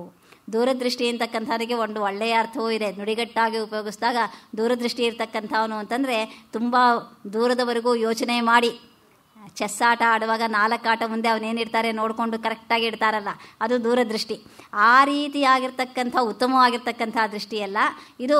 ಪದದ ಅರ್ಥ ದೂರದಲ್ಲಿರ್ತಕ್ಕಂಥವ್ರನ್ನ ನೋಡ್ತಕ್ಕಂಥ ದೃಷ್ಟಿ, ಹತ್ತಿರದಲ್ಲಿರ್ತಕ್ಕಂಥವ್ರನ್ನ ನೋಡ್ತಾ ಇರ್ತಕ್ಕಂಥ ದೃಷ್ಟಿ. ಹಾಗೆ ಇಲ್ಲಿಯೂ ಕೂಡ ಹತ್ತಿರದಲ್ಲಿ ಆತ್ಮನಿಗೆ ಸಮೀಪವಾಗಿ ಕಣ್ಣನ್ನು, ಇಂದ್ರಿಯಗಳನ್ನು ಒಳಗಡೆಗೆ ಎಳೆದುಕೊಂಡು ಆತ್ಮನಿಗೆ ಹತ್ತಿರ ಹೋದ ಹಾಗೆ ಆತ್ಮ ಸ್ಪಷ್ಟವಾಗುತ್ತೆ. ದೂರ ಹೋದರೆ ಅಸ್ಪಷ್ಟವಾಗುತ್ತೆ. ಅದು ಲೋಕದೃಷ್ಟಿಗೂ ಶಾಸ್ತ್ರದೃಷ್ಟಿಗೂ ಇರ್ತಕ್ಕಂಥ ಒಂದು ವ್ಯತ್ಯಾಸ ಅಂದರು. ಆದ್ದರಿಂದ ಸಣ್ಣ ಗಿಡ ಅಂತಕ್ಕಂಥದ್ದು ಹತ್ತಿರ ಹೋದರೆ ವಸ್ತುವಿನಾಗೆ, ಆದ್ದರಿಂದ ಅದೊಂದು ದೃಷ್ಟಿ. ಎರಡನೆಯದಾಗಿರ್ತಕ್ಕಂಥ ವ್ಯತ್ಯಾಸವನ್ನು ಹೇಳ್ತಾರೆ ಸ್ಥೂಲ ದೃಷ್ಟಿ, ಸೂಕ್ಷ್ಮ ದೃಷ್ಟಿ. ಯಾವುದೋ ಒಂದು ಬಟ್ಟಲಿನಲ್ಲಿ ನೀರಿದೆ, ನೀರನ್ನು ನೋಡಿದಾಗ ಚೆನ್ನಾಗೇ ಕಾಣಿಸುತ್ತೆ, ಕುಡಿಬೋದು, ಪರವಾಗಿಲ್ಲ, ಕ್ಲೀನಾಗಿದೆ ಅಂದ್ಕೋತೀವಿ. ಅದನ್ನು ಸ್ವಲ್ಪ ಗಮನವಿಟ್ಟು ನೋಡಿದಾಗ ಅದರಲ್ಲಿ ಏನೋ ತೇಲ್ತಾ ಇದೆಯೇನೋ ಅನಿಸುತ್ತೆ. ಇನ್ನೂ ಸ್ವಲ್ಪ ಸೂಕ್ಷ್ಮದರ್ಶಕ ಇಟ್ಕೊಂಡು ನೋಡಿದ್ರೆ ಇಲ್ಲದೆ ಇರೋದೆಲ್ಲ ಅದರಲ್ಲಿರ್ತಕ್ಕ ಕ್ರಿಮಿಗಳೆಲ್ಲ ಅದರೊಳಗೆ ಕಾಣಿಸುತ್ತೆ. ಸೂಕ್ಷ್ಮದರ್ಶಕ ಸೂಕ್ಷ್ಮವಾದಷ್ಟು ಅದರಲ್ಲಿ ನಮಗೆ ಹೆಚ್ಚು ಕಶ್ಮಲಗಳು ಇಲ್ಲದೆ ಏನೇನಿದೆಯೋ ಎಲ್ಲವೂ ಕಾಣಿಸೋದಕ್ಕೆ ಹೊರಡುತ್ತೆ. ಆದ್ದರಿಂದ ಇದು ಸೂಕ್ಷ್ಮ ದೃಷ್ಟಿ. ಸ್ಥೂಲವಾಗಿ ನಾವು ಸುಮ್ಮನೆ ನೋಡಿದಾಗ ಅಲ್ಲಿ ಇರ್ತಕ್ಕಂಥದ್ದೇನೂ ನಮಗೆ ಗೊತ್ತಾಗೋದಿಲ್ಲ. ಅದನ್ನೇ ಹೆಚ್ಚು ಸೂಕ್ಷ್ಮವಾಗಿ ಶಾಸ್ತ್ರಗಳನ್ನು, ವಿಚಾರಗಳನ್ನು ತಿಳಿದುಕೊಂಡು ಅದರ ಬಗ್ಗೆ ಹೆಚ್ಚು ವಿಚಾರವನ್ನು ತಿಳಿದುಕೊಂಡು ಸೂಕ್ಷ್ಮವಾಗಿ ಅವಲೋಕನ ಮಾಡ್ತಾ ಹೋದಷ್ಟು ಕೂಡ ಅದು ನಮಗೆ ಹೆಚ್ಚು ಅದರಲ್ಲಿರ್ತಕ್ಕಂಥ ವಿಷಯಗಳು ಹೆಚ್ಚು ಸ್ಪಷ್ಟವಾಗ್ತಾ ಹೋಗುತ್ತೆ. ಹಾಗೆಯೇ ಅದರಲ್ಲಿರ್ತಕ್ಕಂಥ ದೋಷಗಳು ಕೂಡ ಇಲ್ಲಿ ನೀರಿನ ವಿಷಯದಲ್ಲಾಗಿರ್ತಕ್ಕಂಥ ಸಂದರ್ಭದಲ್ಲಿ ಅದರಲ್ಲಿರ್ತಕ್ಕಂಥ ದೋಷಗಳು ಕೂಡ ನಮಗೆ ಹೆಚ್ಚಾಗಿ ಚೆನ್ನಾಗಿ ಗೊತ್ತಾಗುತ್ತೆ. ಆಗ ಆ ದೋಷಗಳನ್ನು ತೆಗೆಯುವಂಥ ಪ್ರಯತ್ನವನ್ನು ಮಾಡಬಹುದು. ನೀರು ಅಶುದ್ಧವಾಗಿದೆ ಅಂತಂದರೆ ಅದನ್ನು ಯಾವುದಾದ್ರೂ ಒಂದು ವಿಧಾನದಿಂದ ಶುದ್ಧೀಕರಿಸಬೇಕು. ಶುದ್ಧೀಕರಿಸಿ ಕುಡಿಯೋದಕ್ಕೆ ಯೋಗ್ಯವಾಗಿ ಆರೋ ಹಾಗೆ ಮಾಡಬೇಕು. ಹಾಗೆ ಇಲ್ಲಿಯೂ ಕೂಡ ಸೂಕ್ಷ್ಮವಾಗಿರ್ತಕ್ಕಂಥ ದೃಷ್ಟಿ ಇದ್ದರೆ ಅಶುದ್ಧವಾಗಿರ್ತಕ್ಕಂಥ ವಸ್ತುಗಳನ್ನು ತೆಗೆದು ಶುದ್ಧವಾಗಿರ್ತಕ್ಕಂಥದ್ದನ್ನು ಉಳಿಸ್ಕೊಳ್ಬೋದು. ಇದನ್ನೇ ನಮ್ಮ ಶಾಸ್ತ್ರದಲ್ಲಿ ಆತ್ಮ ಅನಾತ್ಮ ವಿವೇಕ ಅಂತ ಕರೆದ್ರು. ಆತ್ಮದಲ್ಲಿ ಅನಾತ್ಮ ಪದಾರ್ಥಗಳೆಲ್ಲ ಮಿಶ್ರವಾಗಿಬಿಟ್ಟಿರುತ್ತೆ. ಮಿಶ್ರವಾಗಿರ್ತಕ್ಕಂಥದ್ದನ್ನು ನಮಗೆ ಸುಮ್ಮನೆ ನೋಡಿದಾಗ ಗೊತ್ತಾಗೋದಿಲ್ಲ, ಎಲ್ಲ ಸರಿಯಾಗಿದೆ ಅಂತಲೇ ಅಂದ್ಕೊಂಡಿರ್ತೀವಿ. ಸ್ವಲ್ಪ ಸೂಕ್ಷ್ಮವಾಗಿ ಆಚಾರ್ಯರು ಶಾಸ್ತ್ರ ಇವುಗಳಿಂದ ವಿಷಯಗಳನ್ನು ತಿಳ್ಕೊಂಡು ನೋಡಿಕೊಂಡಾಗ ಇನ್ನೊಂದು ಸ್ವಲ್ಪ ಸರಿಯಾಗಿ ನೋಡಿದಾಗ ಓಹೋ ಇದರಲ್ಲಿ ಇದೆಲ್ಲ ಮಿಕ್ಸ್ ಆಗಿದೆ, ಇದನ್ನೆಲ್ಲ ತೆಗಿಬೇಕು ಅಂತ ಗೊತ್ತಾಗುತ್ತೆ. ಹಾಗೆ ಅನಾತ್ಮ ವಸ್ತುಗಳನ್ನು ಒಂದೊಂದಾಗಿ ತೆಗೀತಾ ಹೋದರೆ ಶುದ್ಧವಾಗಿರ್ತಕ್ಕಂಥ ಆತ್ಮವಸ್ತು ಅಂತಕ್ಕಂಥದ್ದು ಉಳ್ಕೊಳ್ಳುತ್ತೆ. ಇದು ಸೂಕ್ಷ್ಮ ದೃಷ್ಟಿಯಿಂದ ಆಗತಕ್ಕಂಥ ಲಾಭ. ಆದ್ದರಿಂದ ಕೇವಲ ಸ್ಥೂಲ ದೃಷ್ಟಿ, ಹೊರಗಡೆಯ ದೃಷ್ಟಿ ಅಂತಕ್ಕಂಥದ್ದು ಉಪಯೋಗವಿಲ್ಲ. ಸ್ಥೂಲವಾಗಿರ್ತಕ್ಕಂಥ ಇಂದ್ರಿಯಗಳಿಂದ ಆಗತಕ್ಕಂಥ ಹೊರಗಿನ ಕಣ್ಣು ಅಂತಕ್ಕಂಥದ್ದು ನೋಡಿದರೆ ಏನೂ ಗೊತ್ತಾಗೋದಿಲ್ಲ. ಸೂಕ್ಷ್ಮವಾಗಿರ್ತಕ್ಕಂಥ ದೃಷ್ಟಿ ಬೇಕು. ಆದ್ದರಿಂದ ಆ ಒಂದು ದೃಷ್ಟಿ ಅಂತಕ್ಕಂಥದ್ದಕ್ಕೆ ಇಲ್ಲಿ ವ್ಯತ್ಯಾಸವನ್ನು ಹೇಳಿಕೊಂಡು ಇದು ಸ್ಥೂಲ ದೃಷ್ಟಿ, ಸೂಕ್ಷ್ಮ ದೃಷ್ಟಿ ಅಂತಕ್ಕಂಥ ವ್ಯತ್ಯಾಸವನ್ನು ಹೇಳಿದ್ರು. ಆ ನಂತರ ಇನ್ನೊಂದು ದೃಷ್ಟಿಯನ್ನು ಹೇಳ್ತಾರೆ. ನನಗೆ ವಯಸ್ಸಾಯಿತು, ಕಣ್ಣು ಸರಿಯಾಗಿ ಕಾಣೋದಿಲ್ಲ, ಆದ್ದರಿಂದ ನನಗೆ ಯಾವುದೋ ಒಂದು ಇಲ್ಲಿ ಏನೋ ಓದಪ್ಪ ಅಂತಂದರೆ ಓದೋದಕ್ಕಂತೆ ನೋಡೋದಕ್ಕೂ ಸರಿಯಾಗಿ ಗೊತ್ತಾಗೋದಿಲ್ಲ. ಆದರೆ ಕನ್ನಡಕ ಎಲ್ಲೋ ಇಟ್ಟರೆ ಇನ್ನೊಂದು ಕನ್ನಡಕ ಬೇಕು ಕನ್ನಡಕ ಹುಡ್ಕೊಳ್ಳೋಕ್ಕೆ. ಆ ಒಂದು ಸ್ಥಿತಿಯಲ್ಲಿರ್ತಕ್ಕಂಥ ಅವರಿಗೆ ಅದು ಕಾಣೋದು. ಅದೇ ಹುಡುಗರು ಅದನ್ನು ಆರಾಮಾಗಿ ಓದ್ತಾರೆ. ಇನ್ನೂ ಸೂಕ್ಷ್ಮವಾಗಿರ್ತಕ್ಕಂಥದ್ದು ಒಂದು ಕಣ್ಣಿನ ಪರೀಕ್ಷೆಯ ವಿಚಾರವಾಗಿ ನಾನು ಸಾಮಾನ್ಯವಾಗಿ ಹೇಳ್ತಾ ಇರ್ತೀನಿ. ಆ ಕಣ್ಣಿನ ಪರೀಕ್ಷೆಯ ವಿಚಾರವಾಗಿ ಅಲ್ಲಿ ಇದನ್ನು ಚಾರ್ಟ್ ಹಾಕಿರ್ತಾರೆ. ಮೊದಲು ದಪ್ಪ ಅಕ್ಷರ ಬರೆದಿರ್ತಾರೆ, ಅದನ್ನು ಓದಿ ಅಂತಾರೆ. ಪರವಾಗಿಲ್ಲ, ಸುಲಭವಾಗಿ ಓದ್ಬಿಡ್ಬೋದು. ಬರ್ತಾ ಬರ್ತಾ ಬರ್ತಾ ಬರ್ತಾ ಸಣ್ಣದು ಮಾಡಿದ ಹಾಗೆ 2ನೇ ಸಾಲು 3ನೇ ಸಾಲು ಬರೋ ಹೊತ್ತಿಗೆ ತಡಬಡಿಸೋ ಹಾಗಾಗತ್ತೆ. ಆದರೆ ಹುಡುಗರ ಕಣ್ಣು ಎಷ್ಟು ಚುರುಕಾಗಿರುತ್ತೆ. ಯಾವುದೋ ಒಂದು ಪರೀಕ್ಷೆಯಲ್ಲಿ ಒಂದು ಕಾರ್ಟೂನ್ನಲ್ಲಿ ಆ ಕೆಳಗಡೆ ಆ ಒಂದು ಚಾರ್ಟನ್ನು ಬರೆದಿರ್ತಕ್ಕಂಥ ಒಂದನ್ನು ಸುಮ್ಮನೆ ಕೆಳಗಡೆ ಚಿಕ್ಕದಾಗಿ ಒಂದು ಇದನ್ನು ಹೇಳಿದಂತೆ ಅದನ್ನೂ ಕೂಡ ಓದ್ತಾ ಇದ್ದಂತೆ ಅವನು. ಕಣ್ಣು ಸೂಕ್ಷ್ಮವಾಗಿದ್ದರೆ ಯಾವುದನ್ನು ಬೇಕಾದರೂ ಓದ್ಬೋದು. ಹಾಗೆ ಯಾವ ಒಂದು ದೃಷ್ಟಿ ಇದೆ ಅದನ್ನು ಇಲ್ಲಿ ಸ್ವಾಮಿಯರು ದೋಷಯುಕ್ತವಾದ ದೃಷ್ಟಿ, ದೋಷವಿಲ್ಲದೆ ಇರತಕ್ಕಂಥ ದೃಷ್ಟಿ ಅಂಥೇಳಿ ವಿಭಾಗವನ್ನು ಮಾಡ್ತಾರೆ. ಕಣ್ಣಿನಲ್ಲಿಯೇ ದೋಷ ಇದ್ದರೆ ಆ ಒಂದು ದೃಷ್ಟಿಯಿಂದ ನೋಡಿದ್ದೆಲ್ಲವೂ ದೋಷಯುಕ್ತವಾಗಿಯೇ ಕಾಣಿಸುತ್ತೆ. ಕಣ್ಣು ಕಾಮಾಲೆ ಕಾಯಿಲೆ ಬಂದಿರತಕ್ಕಂಥವನಿಗೆ ನೋಡಿದ್ದೆಲ್ಲ ಹಳದಿ ಬಣ್ಣವಾಗಿಯೇ ಕಾಣಿಸುತ್ತೆ. ಆದರೆ ವಸ್ತುವೆಲ್ಲ ಹಳದಿ ಬಣ್ಣವೇನೋ ಅಲ್ಲ. ಆದರೆ ಅವನ ಕಣ್ಣಿನಲ್ಲಿಯೇ ದೋಷ ಇರೋದ್ರಿಂದ ಅವನಿಗೆ ಎಲ್ಲವೂ ಹಳದಿಯಾಗಿ ಕಾಣಿಸುತ್ತೆ. ಹಾಗೆ ಕಣ್ಣಿನಲ್ಲಿಯೇ ದೋಷ ಇರತಕ್ಕಂಥ ಸಂದರ್ಭದಲ್ಲಿ ವಸ್ತುವು ದೋಷಪೂರ್ಣವಾಗಿ ಕಾಣಿಸುತ್ತೆ. ಶುದ್ಧವಾಗಿರ್ತಕ್ಕಂಥ ದೃಷ್ಟಿ ಅಂತಕ್ಕಂಥದ್ದು ಬೇಕು. ಆದ್ದರಿಂದ ದೋಷ ಅಂತಕ್ಕಂಥದ್ದು ನಮ್ಮಲ್ಲಿ, ನಮ್ಮ ದೃಷ್ಟಿಯಲ್ಲಿ ದೋಷ ಇರಬಾರ್ದು. ನಿರ್ಮಲವಾಗಿರ್ತಕ್ಕಂಥ ದೃಷ್ಟಿಯಿಂದ ಅಸೂಯೆ, ಯಾವ ಒಂದು ಅರಿಷಡ್ವರ್ಗಗಳು ಅಂತ ನಾವು ಕರೀತೀವೋ ಆ ಅರಿಷಡ್ವರ್ಗಗಳಿಂದ ಮುಕ್ತವಾಗಿರ್ತಕ್ಕಂಥ ಮನಸ್ಸಿನ ಮೂಲಕ ನೋಡಬೇಕು. ಇಲ್ಲಿ ನೋಡೋದು ಕಣ್ಣು ಅಲ್ಲ, ಕೇಳೋದು ಕಿವಿಯೋ ಅಲ್ಲ. ಎಲ್ಲವನ್ನೂ ನೋಡೋದು ಕೇಳೋದು ಮನಸ್ಸು. ಮನಸ್ಸು ಅಂತಕ್ಕಂಥದ್ದು ಕಣ್ಣಿನ ಮೂಲಕ ವಿಷಯವನ್ನು ಗ್ರಹಿಸುತ್ತೆ. ಹಾಗೆಯೇ ಕಿವಿಯ ಮೂಲಕ ಶಬ್ದವನ್ನು ಗ್ರಹಿಸುತ್ತೆ. ಕಿವಿ, ಕಣ್ಣು, ಮೂಗು ಇವು ಯಾವುದೂ ಕೂಡ ಏನನ್ನೂ ಉಳಿಸ್ಕೊಳ್ಳೋದಿಲ್ಲ. ಅವು ಸುಮ್ಮನೆ ಮಾರ್ಗಗಳು. ಆ ಮಾರ್ಗಗಳ ಮೂಲಕ ಎಲ್ಲವನ್ನೂ ಪಡೆಯೋದು ಮನಸ್ಸು. ಆದ್ದರಿಂದ ಈ ಮನಸ್ಸು ಅಂತಕ್ಕಂಥದ್ದು ನಿರ್ಮಲವಾಗಿದ್ದರೆ, ಮನಸ್ಸಿನ ಆ ದೃಷ್ಟಿ, ಆ ಮಾನಸಿಕವಾಗಿರ್ತಕ್ಕಂಥ ದೃಷ್ಟಿ ಅಂತಕ್ಕಂಥದ್ದು ನಿರ್ಮಲವಾಗಿ ಇದ್ದರೆ ಆವಾಗ ನಮಗೆ ಎಲ್ಲವೂ ಕೂಡ ನಿರ್ಮಲವಾಗಿಯೇ ಕಾಣಿಸುತ್ತೆ. ಮನಸ್ಸಿನಲ್ಲಿಯೇ ದೋಷ ಇಟ್ಟುಕೊಂಡು ವಸ್ತುವನ್ನು ನೋಡಿದರೆ ಆವಾಗ ಸಹಜವಾಗಿ ಅದು ವಸ್ತುವು ದೋಷಪೂರ್ಣವಾಗಿ ಕಾಣಿಸುತ್ತೆ. ಅದನ್ನೇ ನಂಬಿಕೊಂಡ್ರೆ ನಾವು ಕೂಡ ಆ ರೀತಿಯಾಗಿರ್ತಕ್ಕಂಥ ದೃಷ್ಟಿಯನ್ನೇ ಬೆಳೆಸ್ಕೊಳ್ತೀವಿ. ಈ ಒಂದು ದೃಷ್ಟಿ ಇರ್ತಕ್ಕಂಥದ್ದು ಇದನ್ನು ಕೂಡ ಹೇಳ್ತಾ ಇದ್ದಾರೆ. ದೋಷಯುಕ್ತವಾದ ದೃಷ್ಟಿ, ನಿರ್ಮಲವಾದ ದೃಷ್ಟಿ. ಆ ದೋಷಯುಕ್ತವಾಗಿರ್ತಕ್ಕಂಥ ಈ ದೃಷ್ಟಿಭೇದವಿಂದ ವಸ್ತುವಿನ ಜ್ಞಾನ ಅಂತಕ್ಕಂಥದ್ದು ಕೂಡ ಬದಲಾಗುತ್ತೆ. ಆದ್ದರಿಂದ ಕಣ್ಣಿನಲ್ಲಿ ಯಾವ ದೋಷವೂ ಇಲ್ಲ ಅಂತ ಇಟ್ಕೊಳ್ಳೋಣ. ವಸ್ತು ಹತ್ತಿರದಲ್ಲೇ ಇದೆ, ಸೂಕ್ಷ್ಮವಾಗಿಯೂ ನೋಡೋದಕ್ಕೆ ಬರುತ್ತೆ. ಮೇಲಿನ 3 ದೋಷವನ್ನು ನಾವು ಹೇಗೋ ನಿವಾರಣೆ ಮಾಡಿಕೊಂಡ್ವಿ. ವಸ್ತುವನ್ನು ದೂರದಲ್ಲಿದ್ದರೆ ಸರಿಯಾಗಿ ಕಾಣಲ್ಲ ಅಂದರೆ ಇಲ್ಲೇ ನನ್ನ ಟೇಬಲ್ ಮೇಲೆ ತಂದಿಟ್ಕೋತೀನಿ. ಇದಾಗಿರ್ತಕ್ಕಂಥ ಸೂಕ್ಷ್ಮವಾಗಿರ್ತಕ್ಕಂಥ ದೃಷ್ಟಿ ಬೇಕು ಅಂತಂದರು ಕನ್ನಡಕ ಅಥವಾ ಸೂಕ್ಷ್ಮದರ್ಶಕ ಏನೇನು ಬೇಕೋ ಎಲ್ಲ ಅದಕ್ಕೆ ಬೇಕಾಗಿರ್ತಕ್ಕಂಥ ಉಪಕರಣಗಳನ್ನು ಇಲ್ಲಿ ತಂದು ಇಟ್ಕೊಂಡಿದ್ದೀನಿ. ಆ ದೃಷ್ಟಿ ಅದನ್ನು ಸರಿ ಮಾಡ್ಕೊಂಡಿದ್ದೀನಿ. ದೋಷಪೂರ್ಣವಾಗಿರ್ತಕ್ಕಂಥ ದೃಷ್ಟಿ ಅಂತಂದರೆ ಇಲ್ಲ, ನನ್ನ ಮನಸ್ಸು ತುಂಬ ನಿರ್ಮಲವಾಗಿದೆ, ಮೊದಲೇ ಯಾವುದೇ ಒಂದು ಇದನ್ನು ಭಾವನೆಯನ್ನು ಮೊದಲೇ ಇಟ್ಕೊಂಡಿಲ್ಲ, ಮೊದಲೇ ಅದು ಸರಿಯಾಗಿಲ್ಲ ಅಂತ ಭಾವನೆ ಇಟ್ಕೊಂಡು ಯಾವುದನ್ನು ನೋಡಿದ್ರೆ ಅದು ಸರಿಯಾಗಿರೋದಿಲ್ಲ. ಯಾವಾಗಲೂ ಹಾಗೇನೆ, ಮೊದಲು ನಮ್ಮ ಮನಸ್ಸಿನಲ್ಲಿ ಯಾವ ಭಾವನೆ ಇರುತ್ತೋ ವಸ್ತುವಿನಲ್ಲಿ ನಾವು ಅದನ್ನೇ ನೋಡ್ತೀವಿ. ಯಾರಾದರೂ ನಮಗೆ ಕೆಟ್ಟವರು ಅಂತ ಮನಸ್ಸಲ್ಲಿ ಅನ್ನಿಸಿಬಿಟ್ಟಿದ್ರೆ ಅವ್ರು ಮಾಡೋದೆಲ್ಲ ತಪ್ಪಾಗೆ ಕಾಣಿಸುತ್ತೆ. ಹಾಗೆಯೇ ಯಾರಾದರೂ ಒಳ್ಳೆಯವರು ಅಂತ ನಮ್ಮ ಮನಸ್ಸಿಗೆ ಅನಿಸಿದರೆ ಅವ್ರು ಮಾಡಿದ್ದ ಅಯ್ಯೋ ಏನೋ ಗೊತ್ತಾಗಿಲ್ಲ ಅಂದ್ಕೋತೀವಿ ಹೊರತು ಅವ್ರು ಕೆಟ್ಟವರು ಅಂತಕ್ಕಂಥ. ಆದ್ದರಿಂದ ಈ ಮನಸ್ಸಿನಲ್ಲಿ ಯಾವ ಒಂದು ಪ್ರೆಜುಡೀಸ್ ಅಂತ ನಾವೇನು ಹೇಳ್ತೀವಿ ಅದು ಮನಸ್ಸಿನಲ್ಲಿ ಇರಬಾರ್ದು. ಇಲ್ಲ ಅಂತ ಇಟ್ಕೊಳ್ತೀನಿ, ಎಲ್ಲವನ್ನೂ ಸರಿಯಾಗಿ ಇಟ್ಕೊಂಡಿದ್ದೀನಿ. ಹಾಗಾದರೆ ನೋಡೋದಕ್ಕೆ ಸಾಧ್ಯವೇ ಅಂದರೆ ನಾಲ್ಕನೆಯದಾಗಿ ಇನ್ನೊಂದು ಹೇಳ್ತಾ ಇದ್ದಾರೆ. ಇಲ್ಲದಿದ್ದರೂ ವಸ್ತುವಿನ ಸ್ವಲ್ಪ ಭಾಗವನ್ನು ಮಾತ್ರ ನೋಡಿಕೊಂಡು ತಟ್ಟರೆ ತೀರ್ಮಾನವನ್ನು ಕೆಲವು ಸಲ ತೆಗೆದುಕೊಳ್ತೀವಿ. ಇದಕ್ಕೂ ಕೂಡ ಸ್ವಾಮೀಜಿಯವರೇ ಒಂದು ಉದಾಹರಣೆಯನ್ನು ಹೇಳ್ತಾ ಇದ್ದಾರೆ. ಒಂದು ಹಣ್ಣು, ನಮ್ಮ ಹಣ್ಣು ಮಾರೋರ ಹತ್ರ ನಾವು ಚೆನ್ನಾಗಿದ್ದನ್ನು ಅನುಭವಿಸಿದ್ದೀವಿ. ಚೆನ್ನಾಗಿರೋ ಹಣ್ಣೆಲ್ಲ ನಾವು ಹುಡುಕಿ ತೊಗೊಂಡ್ರೆ ನಮಗೆ ಗೊತ್ತಾಗದ ಹಾಗೆ ಯಾವುದೋ ಒಂದು ಹುಡುಕಣ್ಣನ್ನು ಸೇರಿಸ್ಬಿಟ್ಟು ಹಾಕ್ಬಿಟ್ಟು ತೂಕ ಮಾಡಿ ಕೊಟ್ಬಿಡ್ತಾರೆ. ಅಲ್ಲಿ ಏನಾಗುತ್ತೆ, ನಾವು ಚೆನ್ನಾಗಿರ್ತಕ್ಕಂಥ ಹಣ್ಣಿನ ಭಾಗವನ್ನು ಮಾತ್ರ ಮೇಲ್ ಕಾಣೋ ಹಾಗೆ ಅವಳು ಹಿಡಿತಾಳೆ. ಮೇಲ್ ಕಾಣೋ ಹಾಗೆ ಇಟ್ಕೊಂಡು ಕೆಳಗಡೆ ಹುಡುಕಾಗಿರೋದನ್ನು ತೆಗೆದು ಹಾಗೆ ಹಾಕಿಬಿಟ್ರೆ ನಾವು ನೋಡಿರ್ತಕ್ಕಂಥ ಭಾಗ ಚೆನ್ನಾಗೇ ಇತ್ತು, ಕೆಳಗಡೆಯಲ್ಲಿ ನಾವು ನೋಡದೇ ಇರತಕ್ಕಂಥ ಭಾಗ ದೋಷಪೂರ್ಣವಾಗಿತ್ತು.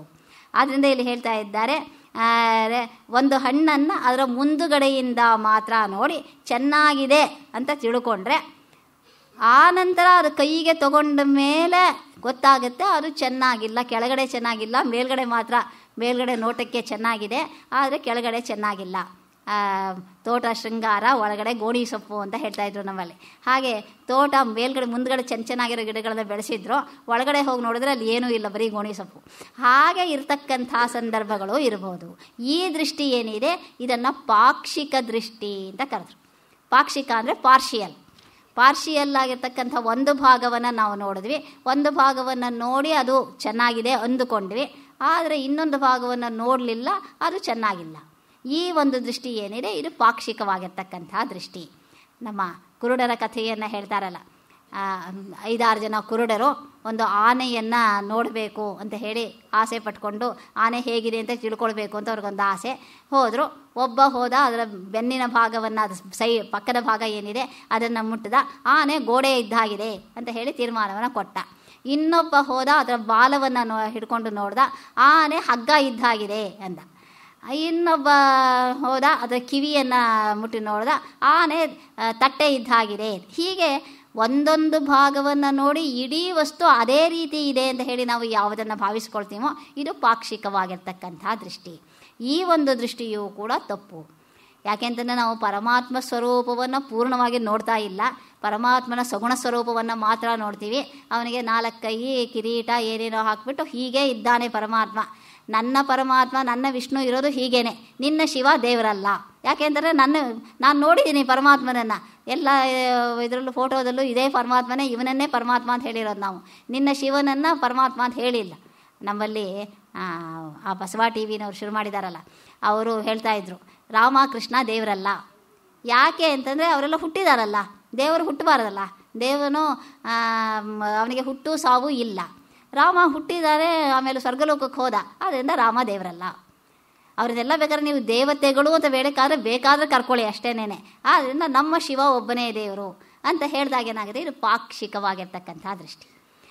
ನನ್ನ ಶಿವ ಒಬ್ಬನೇ ದೇವರು ಅಂದಾಗ ನಿನ್ನ ದೇವರ ಅಲ್ಲ ಅಂತ ಹೇಳಿ ಅದನ್ನು ನಾನು ಪೂರ್ಣವಾಗಿ ನೋಡಿಲ್ಲ. ರಾಮ ಹುಟ್ಟಿದನಾ ಇಲ್ಲವಾ ಅಂಥೇಳಿ ಇವನು ನೋಡಿಲ್ಲ, ಅವನು ನೋಡಿಲ್ಲ, ಏನೂ ಇಲ್ಲ, ಜಗಳಕ್ಕೆ ಮಾತ್ರ ಇವ್ರಿಗೆ ಇದಾಗಿದ್ದಾರೆ ಅಷ್ಟೇನೆ. ಅಲ್ಲಿ ಆ ಹುಟ್ಟು ಸಾವು ಅಂತಕ್ಕಂಥದ್ದನ್ನು ಯಾವ ದೃಷ್ಟಿಯಿಂದ ಕವಿಯಲ್ಲಿ ಹೇಳಿದ್ದಾನೆ, ಆ ಒಂದು ಭಾವ, ಅದರಲ್ಲಿರ್ತಕ್ಕಂಥ ಭಾವನೆ ಏನು, ಅದರಲ್ಲಿ ರಾಮನಲ್ಲಿ ಇದ್ದಂಥ ವಿಶೇಷತೆಗಳೇನು, ಏನನ್ನೂ ನೋಡದೆ ಕೇವಲ ಅವನು ಹುಟ್ಟಿದ್ದ ಸತ್ತ ಅಂತ ಅಷ್ಟನ್ನೇ ತೆಗೆದುಕೊಂಡು ಅವನು ದೇವರಲ್ಲ ಅಂತ ತೀರ್ಮಾನ ಮಾಡೇ ಬಿಡ್ತಾರೆ. ಈ ದೃಷ್ಟಿ ಏನಿದೆ ಇದು ಪಾಕ್ಷಿಕವಾಗಿರ್ತಕ್ಕಂಥ ದೃಷ್ಟಿ, ಇದು ಪೂರ್ಣವಾಗಿರ್ತಕ್ಕಂಥ ದೃಷ್ಟಿಯಲ್ಲ. ಈ 4 ದೃಷ್ಟಿಗಳೇನಿದೆ ಆದ್ದರಿಂದ ಇದು ಪರಿಚ್ಛಿನ್ನ ದೃಷ್ಟಿ ಅಥವಾ ಪಾರ್ಚಿಕ ದೃಷ್ಟಿ ಅಂತ ಹೇಳಿ ಇದು ಕೂಡ ನಮ್ಮ ಜ್ಞಾನವನ್ನು ಅಪರಿಶುದ್ಧವನ್ನಾಗಿ ಮಾಡುತ್ತೆ. ಆದ್ದರಿಂದ ನಮ್ಮ ಈಗ ಹೇಳಿರ್ತಕ್ಕಂಥ ಪರಿಶುದ್ಧ ವೇದಾಂತ ಅನ್ನೋದನ್ನು ತಿಳಿಬೇಕಾದ್ರೆ ಈ 4 ರೀತಿಯ ದೃಷ್ಟಿಯಿಂದ ನಾವು ಮುಕ್ತರಾಗಬೇಕು. ನಮ್ಮಲ್ಲಿ ದೂರವಾಗಿರ್ತಕ್ಕಂಥ ದೃಷ್ಟಿ ಇರಬಾರ್ದು, ಹತ್ತಿರದಲ್ಲಿಯೇ ಹೋಗಿ ಆ ವಸ್ತುವನ್ನು ಸಂಪೂರ್ಣವಾಗಿ ಪರೀಕ್ಷಿಸ್ತಕ್ಕಂಥ ನಮ್ಮ ಸಹನೆ ಅಂತಕ್ಕಂಥದ್ದು ನಮಗೆ ಇರಬೇಕು. ದೂರದಲ್ಲಿ ನೋಡಿಬಿಟ್ಟು ಅದು ಸರಿಯಾಗಿಲ್ಲ ಅಥವಾ ಅದು ಹಾಗೆ ಅಂತ ಹೇಳಿ ತೀರ್ಮಾನ ಕೈಗೊಂಡ್ರೆ ಅದು ಮೊದಲನೆಯ ತಪ್ಪು. ಆನಂತರ ಸ್ಥೂಲವಾಗಿ ನೋಡಿ ಅಷ್ಟೇನೆ ಅಂತ ತಿಳ್ಕೊಂಡು ಕೈ ಬಿಟ್ಟರೆ ಅದು ಕೂಡ ತಪ್ಪು. ಸೂಕ್ಷ್ಮವಾಗಿ ಪ್ರತಿಯೊಂದನ್ನು ಕೂಡ ಗಮನಿಸಬೇಕು, ಇದು ಸೂಕ್ಷ್ಮ ದೃಷ್ಟಿ. ಆನಂತರ ನಮ್ಮ ಕಣ್ಣಿನಲ್ಲಿ ದೋಷ ಇದೆಯಾ, ನಮ್ಮಲ್ಲಿ ದೋಷ ಇದೆಯಾ ಅಂತಕ್ಕಂಥದ್ದನ್ನು ಮೊದಲು ಪರೀಕ್ಷೆ ಮಾಡಿಕೊಳ್ಬೇಕು. ನಮ್ಮಲ್ಲಿ ದೋಷ ಇದ್ದು ಅದನ್ನು ವಸ್ತುವಿನ ಮೇಲೆ ಹಾಕಿದಾಗ ಅದು ಕೂಡ ಆಗುತ್ತೆ. 4ನೇದಾಗಿ ಪಾಕ್ಷಿಕವಾಗಿ ಯಾವುದೋ ಒಂದು ಭಾಗವನ್ನು ನೋಡಿ ತೀರ್ಮಾನ ಮಾಡಿ ಇಡೀ ವಸ್ತು ಹಾಗೇ ಇದೆ ಅಂತ ಹೇಳಿ ತೀರ್ಮಾನ ಯಾವುದನ್ನು ತೆಗೆದುಕೊಳ್ತೀವಿ. ನಮ್ಮ ಅವಸ್ಥಾತ್ರಯದಲ್ಲಿಯೂ ಕೂಡ ಎಲ್ಲರೂ ಮಾಡ್ತಕ್ಕಂತಹ ಸಹಜವಾದ ತಪ್ಪನ್ನು ಸ್ವಾಮೀಜಿಯವರು ಮುಂದೆ ಎಚ್ಚರಿಸ್ತಾರೆ. ಜಾಗೃತ ಅವಸ್ಥೆಯನ್ನು ಮಾತ್ರ ಪ್ರಧಾನವಾಗಿ ಇಟ್ಟುಕೊಂಡು ಜಾಗೃತ ಅವಸ್ಥೆಯಲ್ಲಿ ಏನೇನು ನೋಡ್ತೀವೋ ಅಷ್ಟೇ ಸತ್ಯ ಅಂತ ಭಾವಿಸ್ತಕ್ಕಂಥದ್ದಿದೆ. ಇದು ಪಾಕ್ಷಿಕವಾಗಿರ್ತಕ್ಕಂಥ ದೃಷ್ಟಿ. 3 ಅವಸ್ಥೆಗಳನ್ನು ಸಮಾನವಾಗಿ ಸ್ವೀಕಾರ ಮಾಡಿ 3ಅನ್ನೂ ಕೂಡ ಈ ಒಂದು ಪೂರ್ವಾಗ್ರಹವಿಲ್ಲದೆ ಹತ್ತಿರದಿಂದ ನಮ್ಮಲ್ಲಿ ದೋಷವಿಲ್ಲದೆ ಸರಿಯಾದ ರೀತಿಯಲ್ಲಿ ಪೂರ್ಣವಾಗಿ ಪರೀಕ್ಷೆ ಮಾಡಿದಾಗ ಯಾವ ಒಂದು ಸಿದ್ಧಾಂತ ಸಿಗುತ್ತೋ ಅದೇ ಪರಿಶುದ್ಧವಾಗಿರ್ತಕ್ಕಂಥ ವೇದಾಂತ. ಅಂತಹ ಒಂದು ದೃಷ್ಟಿಯನ್ನು ಹೀಗೆ ತಿಳಿದುಕೊಳ್ಳಬೇಕು ಅಂಥೇಳಿ ಈ ಒಂದು ವಿಭಾಗಕ್ಕೆ ಒಂದು ರೀತಿಯ ಮಂಗಳವನ್ನು ಹಾಡ್ತಾರೆ. ಹೀಗೆ ಬೇರೆ ಬೇರೆಯ ದೃಷ್ಟಿಗಳಿಂದ ಒಂದು ವಸ್ತುವಿನ ವಿಷಯದಲ್ಲಿ ಬೇರೆ ಬೇರೆಯ ಜ್ಞಾನಗಳು ಅಂತಕ್ಕಂಥದ್ದು ಉಂಟಾಗುತ್ತೆ. ಈ 4 ದೃಷ್ಟಿಯನ್ನು ಏನು ಹೇಳಿದ್ರು ಇದರಲ್ಲಿ ಒಂದೊಂದು ಇದ್ದರೆ ಆ ಒಂದು ದೃಷ್ಟಿಯಿಂದ ನೋಡ್ತಕ್ಕಂಥ ವಸ್ತು ಪೂರ್ಣವಾಗಿರ್ತಕ್ಕಂಥ ನಮಗೆ ಜ್ಞಾನವನ್ನು ಪೂರ್ಣವಾಗಿರ್ತಕ್ಕಂಥ ಮಾಹಿತಿಯನ್ನು ಕೊಡೋದಿಲ್ಲ. ಇನ್ನು 4 ಇದ್ದರೆ ನಮ್ಮಲ್ಲಿ ಯೌವನಂ ಧನಸಂಪತ್ತಿ, ಯೌವನಂ ಧನಸಂಪತ್ತಿ, ಅವಿವೇಕತ, ಹೀಗೆ ಲಿಸ್ಟನ್ನು ಹೇಳಿ ಈ ಒಂದೊಂದೂ ಕೂಡ ಅನರ್ಥಕ್ಕೆ ಕಾರಣ. ಇದೆಲ್ಲವೂ ಇದ್ದರೆ ಅನ್ನಮದ, ಅರ್ಥಮದ, ಅಖಿಲ ಐಶ್ವರ್ಯ ಮದ, ಮುನ್ನ ಯೌವನ ಮದ, ರೂಪಮದವು, ಇನ್ನು ಎದುರಿಲ್ಲವೆಂಬ ಮದದಿಂದ ಈ ಎಲ್ಲ ಮದಗಳೂ ಸೇರಿಕೊಂಡ್ರೆ ಒಂದೊಂದು ಮದ ಇದ್ದರೆ ನಾಶ ಮಾಡೋದಕ್ಕೆ ಸಾಕು. ಅಂಥದ್ರಲ್ಲಿ ಎಲ್ಲವೂ ಇದ್ದರೆ ಅವನ ಪರಿಸ್ಥಿತಿ ಏನು ಅನ್ನೋದನ್ನು ನಾವಿಲ್ಲಿ ತೆಗೆದುಕೊಂಡಾಗ ಈ ಒಂದೊಂದು ದೃಷ್ಟಿಯೇ ನಮ್ಮನ್ನು ಆತ್ಮನಿಂದ ದೂರ ತೆಗೆದುಕೊಂಡು ಹೋಗೋದಕ್ಕೆ ಸಾಕು.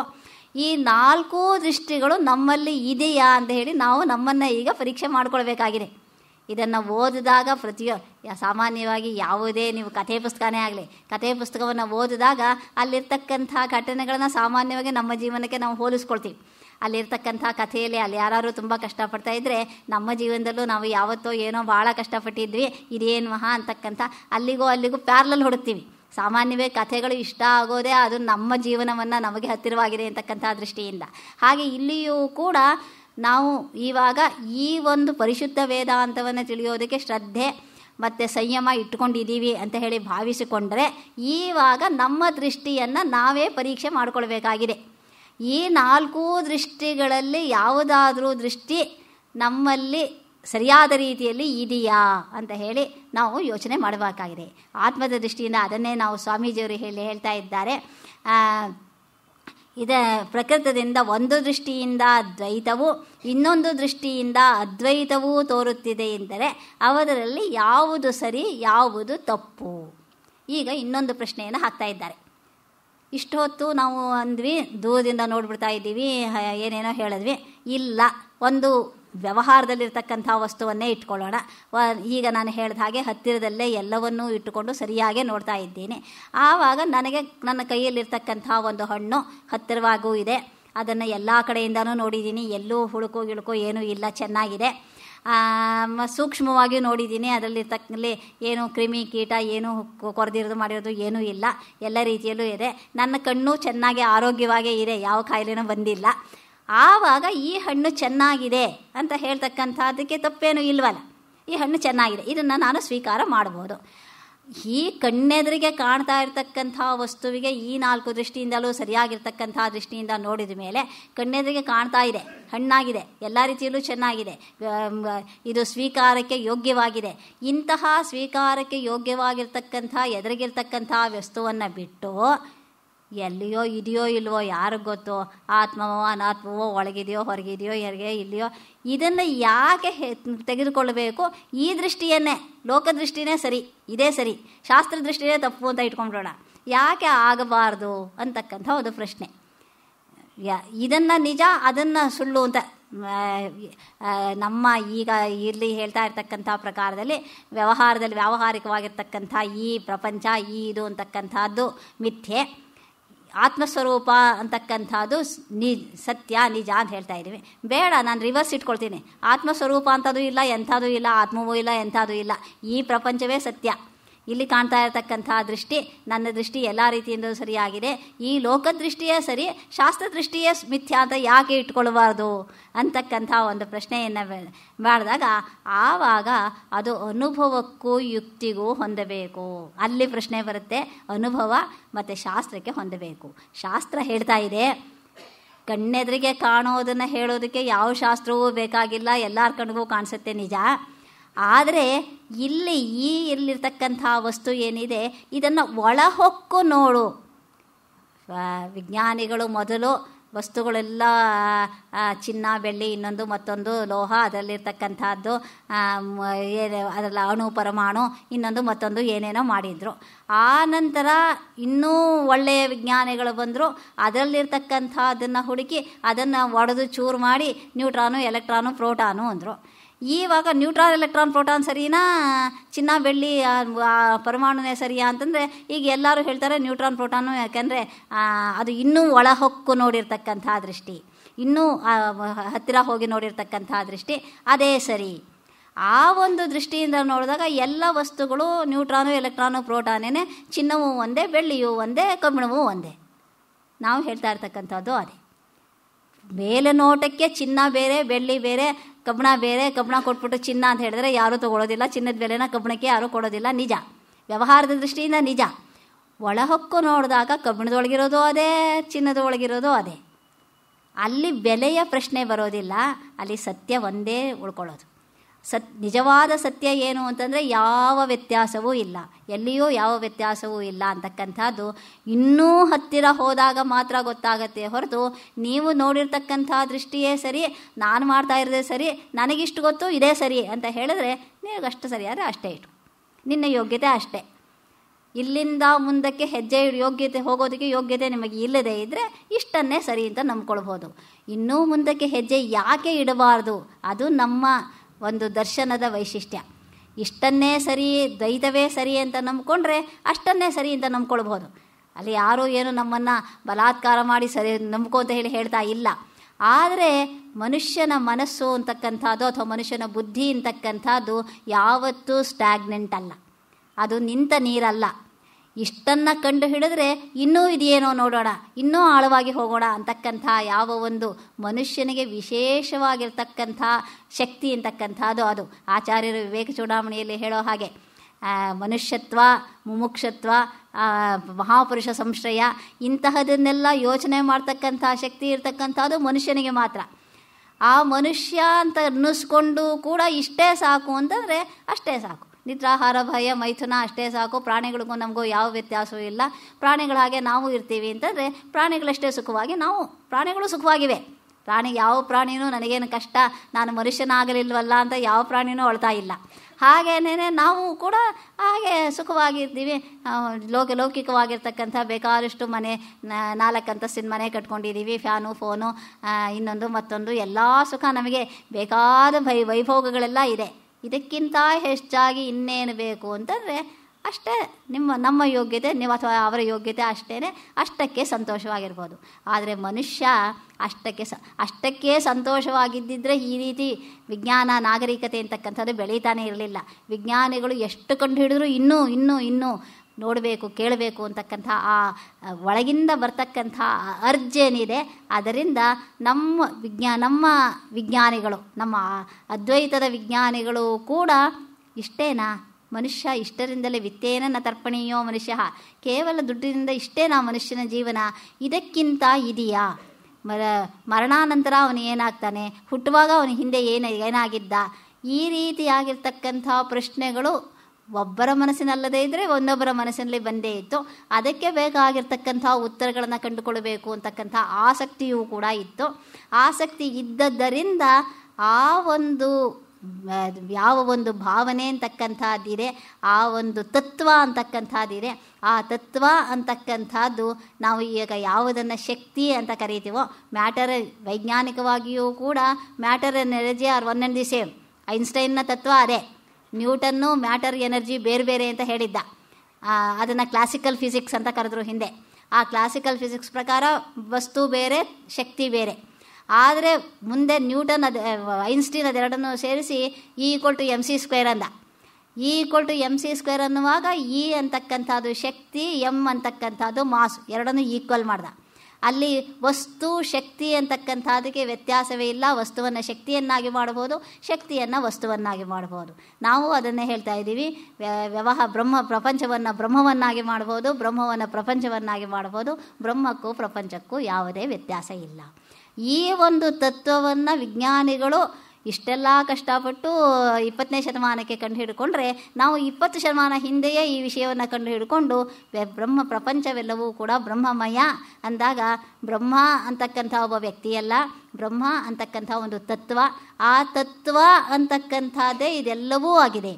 ಆ ತತ್ವವನ್ನು ಬಿಟ್ಟು ಇನ್ನೇನೂ ಇಲ್ಲ ಅಂತ ಯಾವುದನ್ನು ಹೇಳಿದ್ವೋ ಆ ಒಂದು ದೃಷ್ಟಿ ಅಂತಕ್ಕಂಥದ್ದು ಬೇಕಾದರೆ ಆ ಶಾಸ್ತ್ರ ದೃಷ್ಟಿ ಅಂತಕ್ಕಂಥ ಬೇಕು. ಯಾವ ಒಂದು ವ್ಯವಹಾರದ ದೃಷ್ಟಿ ಅಥವಾ ಲೋಕದೃಷ್ಟಿ ಅಂತ ಸ್ವಾಮೀಜಿಯವರಲ್ಲಿ ಹೇಳ್ತಾ ಇದ್ದಾರೋ, ಆ ಲೋಕದೃಷ್ಟಿಯಿಂದ ನೋಡಿದಾಗ ಲೌಕಿಕವಾಗಿರ್ತಕ್ಕಂಥ ವಸ್ತುಗಳ ತಿಳುವಳಿಕೆ ಅಂತಕ್ಕಂಥದ್ದು ಬರುತ್ತೆ. ಶಾಸ್ತ್ರದೃಷ್ಟಿ ಅಂತಕ್ಕಂಥದ್ದು ಶಾಸ್ತ್ರೀಯವಾಗಿರ್ತಕ್ಕಂಥ ತಿಳುವಳಿಕೆಯನ್ನು ಕೊಡುತ್ತೆ. ಅದರಲ್ಲಿಯೂ ಕೂಡ ಇನ್ನೂ ವಿಭಾಗವನ್ನು ಮಾಡ್ತಾರೆ. ಆ ಶಾಸ್ತ್ರದೃಷ್ಟಿ ಅಂತಕ್ಕಂಥದ್ದಕ್ಕೆ ಯಾವ ಒಂದು ದೃಷ್ಟಿ, ಅದರಲ್ಲಿಯೂ ಕೂಡ ಮತ್ತೆ 2 ವಿಭಾಗವನ್ನು ಮಾಡ್ತಾರೆ. ಆ ಒಂದು ವಿಭಾಗವನ್ನು ನಾಳೆನೇ ತೆಗೆದುಕೊಳ್ಬೇಕಾಗುತ್ತೋ ಏನೋ. ಇಲ್ಲಿ ಲೋಕದೃಷ್ಟಿಯ ಪರಿಮಿತಿಯನ್ನು ಒಂಚೂರು ಹೇಳಿಬಿಡೋಣ. ಈ ಲೋಕದೃಷ್ಟಿ ಎಂದರೆ ಇಂದ್ರಿಯಗಳಿಂದ ಅರಿತುಕೊಳ್ಳುವ ದೃಷ್ಟಿ. ನಮ್ಮ ಇಂದ್ರಿಯಗಳು ಏನನ್ನು ಹೇಳುತ್ತೋ ಅಷ್ಟನ್ನೇ ಸರಿ ಅಂತ ನಂಬಿಕೊಂಡ್ರೆ ಆ ದೃಷ್ಟಿಯನ್ನು ಲೋಕದೃಷ್ಟಿ ಅಂದರು. ಆ ಒಂದು ದೃಷ್ಟಿಯನ್ನು ಇಟ್ಟುಕೊಂಡಾಗ ಏನಾಗುತ್ತೆ ಅಂತಕ್ಕಂಥದ್ದನ್ನು ಹೇಳ್ತಾ ಇದ್ದಾರೆ. ಈ ಶರೀರವನ್ನು ಆಶ್ರಯಿಸಿಕೊಂಡು ನಾವಿದ್ದೀವಿ. ಈ ಶರೀರವನ್ನು ಆಶ್ರಯಿಸಿಕೊಂಡು ಇಂದ್ರಿಯಗಳು ಕೂಡ ಇವೆ.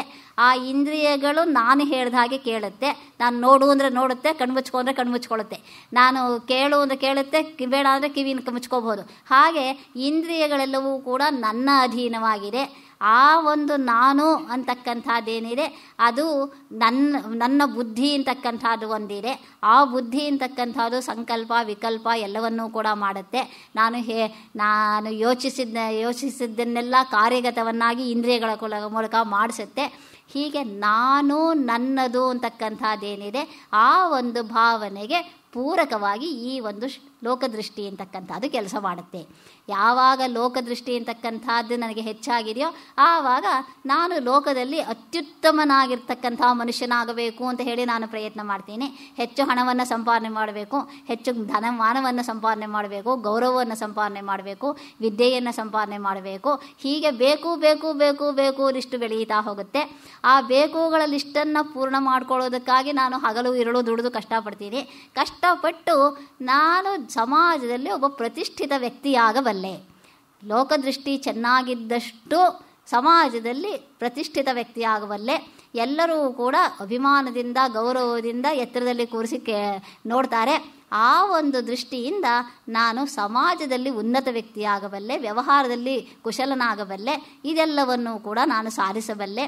ಆದರೆ ಆ ಒಂದು ಸಮಾನತೆಯ ದೃಷ್ಟಿ ಏನಿದೆ, ಯಾವ ಒಂದು ದೃಷ್ಟಿ ಅಂತಕ್ಕಂಥದ್ದನ್ನು ನಾನು ಕಳೆದುಕೊಂಡಿದ್ದೀನಿ ಅಂತಕ್ಕಂಥದ್ದನ್ನು ಯೋಚಿಸ್ತಕ್ಕಂಥ ಶಕ್ತಿಯನ್ನು ಕೂಡ ನಾನು ಕಳೆದುಕೊಳ್ತೀನಿ. ಆ ಒಂದು ಯಾವ ದೃಷ್ಟಿ ಇದೆ ಆ ಲೋಕದೃಷ್ಟಿ ಅಂತಕ್ಕಂಥದ್ದು ಪ್ರತ್ಯಕ್ಷ, ಅನುಮಾನ ಇತ್ಯಾದಿ ಪ್ರಮಾಣಗಳಿಗೆ ಸಾಧಕವಾಗುತ್ತೆ. ಪ್ರತ್ಯಕ್ಷವಾಗಿ ನೋಡಿದ್ದಷ್ಟೇ ನಿಜ. ಚಾರ್ವಾಕರು ಹಿಂದೆ ಹೇಳ್ತಾ ಇದ್ರು, ಪ್ರತ್ಯಕ್ಷ ಒಂದೇ ಪ್ರಮಾಣ. ಭಸ್ಮೀಭೂತಸ್ಯ ದೇಹಸ್ಯ ಪುನರಾಗಮನ ಕುತಃ.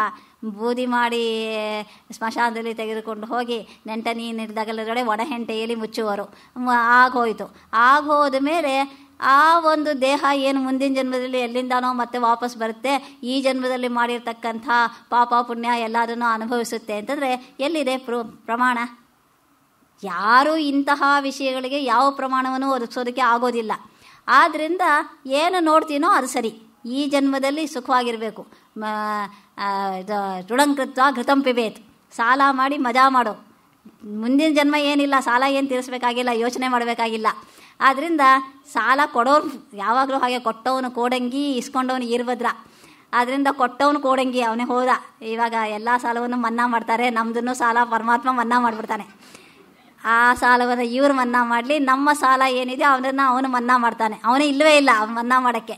ಆದ್ದರಿಂದ ಯಾರೂ ಇಲ್ಲ, ಯಾರೂ ಏನೂ ಮಾಡಬೇಕಾಗಿಲ್ಲ. ಈ ಒಂದು ದೃಷ್ಟಿ ಏನಿದೆ ಇದು ಸ್ವಾರ್ಥಪೂರಿತವಾಗಿರ್ತಕ್ಕಂಥ ದೃಷ್ಟಿಯಾಗುತ್ತೆ. ಯಾರು ಏನು ಮಾಡಿದ್ರೂ ಏನೂ ನಡೆಯೋದಿಲ್ಲ ಅಂದಾಗ ಸಮಾಜ ಶುದ್ಧ ಅವ್ಯವಸ್ಥವಾಗುತ್ತೆ. ಲೋಕದೃಷ್ಟಿ ಅಂತಕ್ಕಂಥದ್ದು ಸಮಾಜವನ್ನು ಒಡೆಯೋದಕ್ಕೆ, ಸಮಾಜವನ್ನು ಹಾಳು ಮಾಡೋದಕ್ಕೆ ಸಹಾಯವಾಗುತ್ತೆ ಹೊರತು ಸಮಾಜಕ್ಕೆ ಪೂರಕವಾಗೋದಿಲ್ಲ, ಪೋಷಕವೂ ಆಗೋದಿಲ್ಲ. ಆದ್ದರಿಂದ ಆ ಒಂದು ದೃಷ್ಟಿಯಿಂದ ಲೋಕದೃಷ್ಟಿ ಅಂತಕ್ಕಂಥದ್ದು ಯಾವ ರೀತಿಯಲ್ಲಿಯೂ ಕೂಡ ಉಪಕಾರಕವಾಗೋದಿಲ್ಲ, ಮಾರಕವಾಗುತ್ತೆ. ಸಮಾಜಕ್ಕೂ ಮಾರಕ, ನಮಗೂ ಮಾರಕ. ನಮ್ಮನ್ನು ಮುಂದೆ ಬೆಳೆಯದ ಹಾಗೆ ತಡೆಯುತ್ತೆ, ಅದರಿಂದ ನಮಗೆ ಮಾರಕ. ಸಮಾಜವನ್ನು ಈ ರೀತಿಯಾಗಿ ಬಲಿಷ್ಠರು ಮೇಲೆ ಬರ್ತಾರೆ, ದುರ್ಬಲರನ್ನು ತುಳಿತಾರೆ, ಈ ರೀತಿ ಸಮಾಜಕ್ಕೂ ಮಾರಕ. ಆದ್ದರಿಂದ ಲೋಕದೃಷ್ಟಿ ಅಂತಕ್ಕಂಥದ್ದು ಯಾವುದೇ ರೀತಿಯಿಂದ ಉಪಕೃತವಾಗಿರ್ತಕ್ಕಂಥ ದೃಷ್ಟಿ ಅಲ್ಲ. ಅಲ್ಲಿಗೆ ಇವತ್ತು ನಿಲ್ಲಿಸ್ಕೊಳ್ಳೋಣ. ಪ್ರಶ್ನೆಗಳೇನಾದರೂ ಇದ್ದರೆ ಕೇಳಬಹುದು, ಇಲ್ಲದೇ ಇದ್ದರೆ ಇಲ್ಲಿಗೆ ಮಂಗಳವನ್ನು ಹಾಡೋಣ. ನಾವವತು ಸಹನೌ ಭುನಕ್ತು ಸಹ ವೀರ್ಯಂಕರವಾವಹೈ ತೇಜಸ್ವಿನಾವಧೀತಮಸ್ತು ಮಾ ವಿದ್ವಿಷಾವಹೈ. ಓಂ ಶಾಂತಿ ಶಾಂತಿ ಶಾಂತಿ.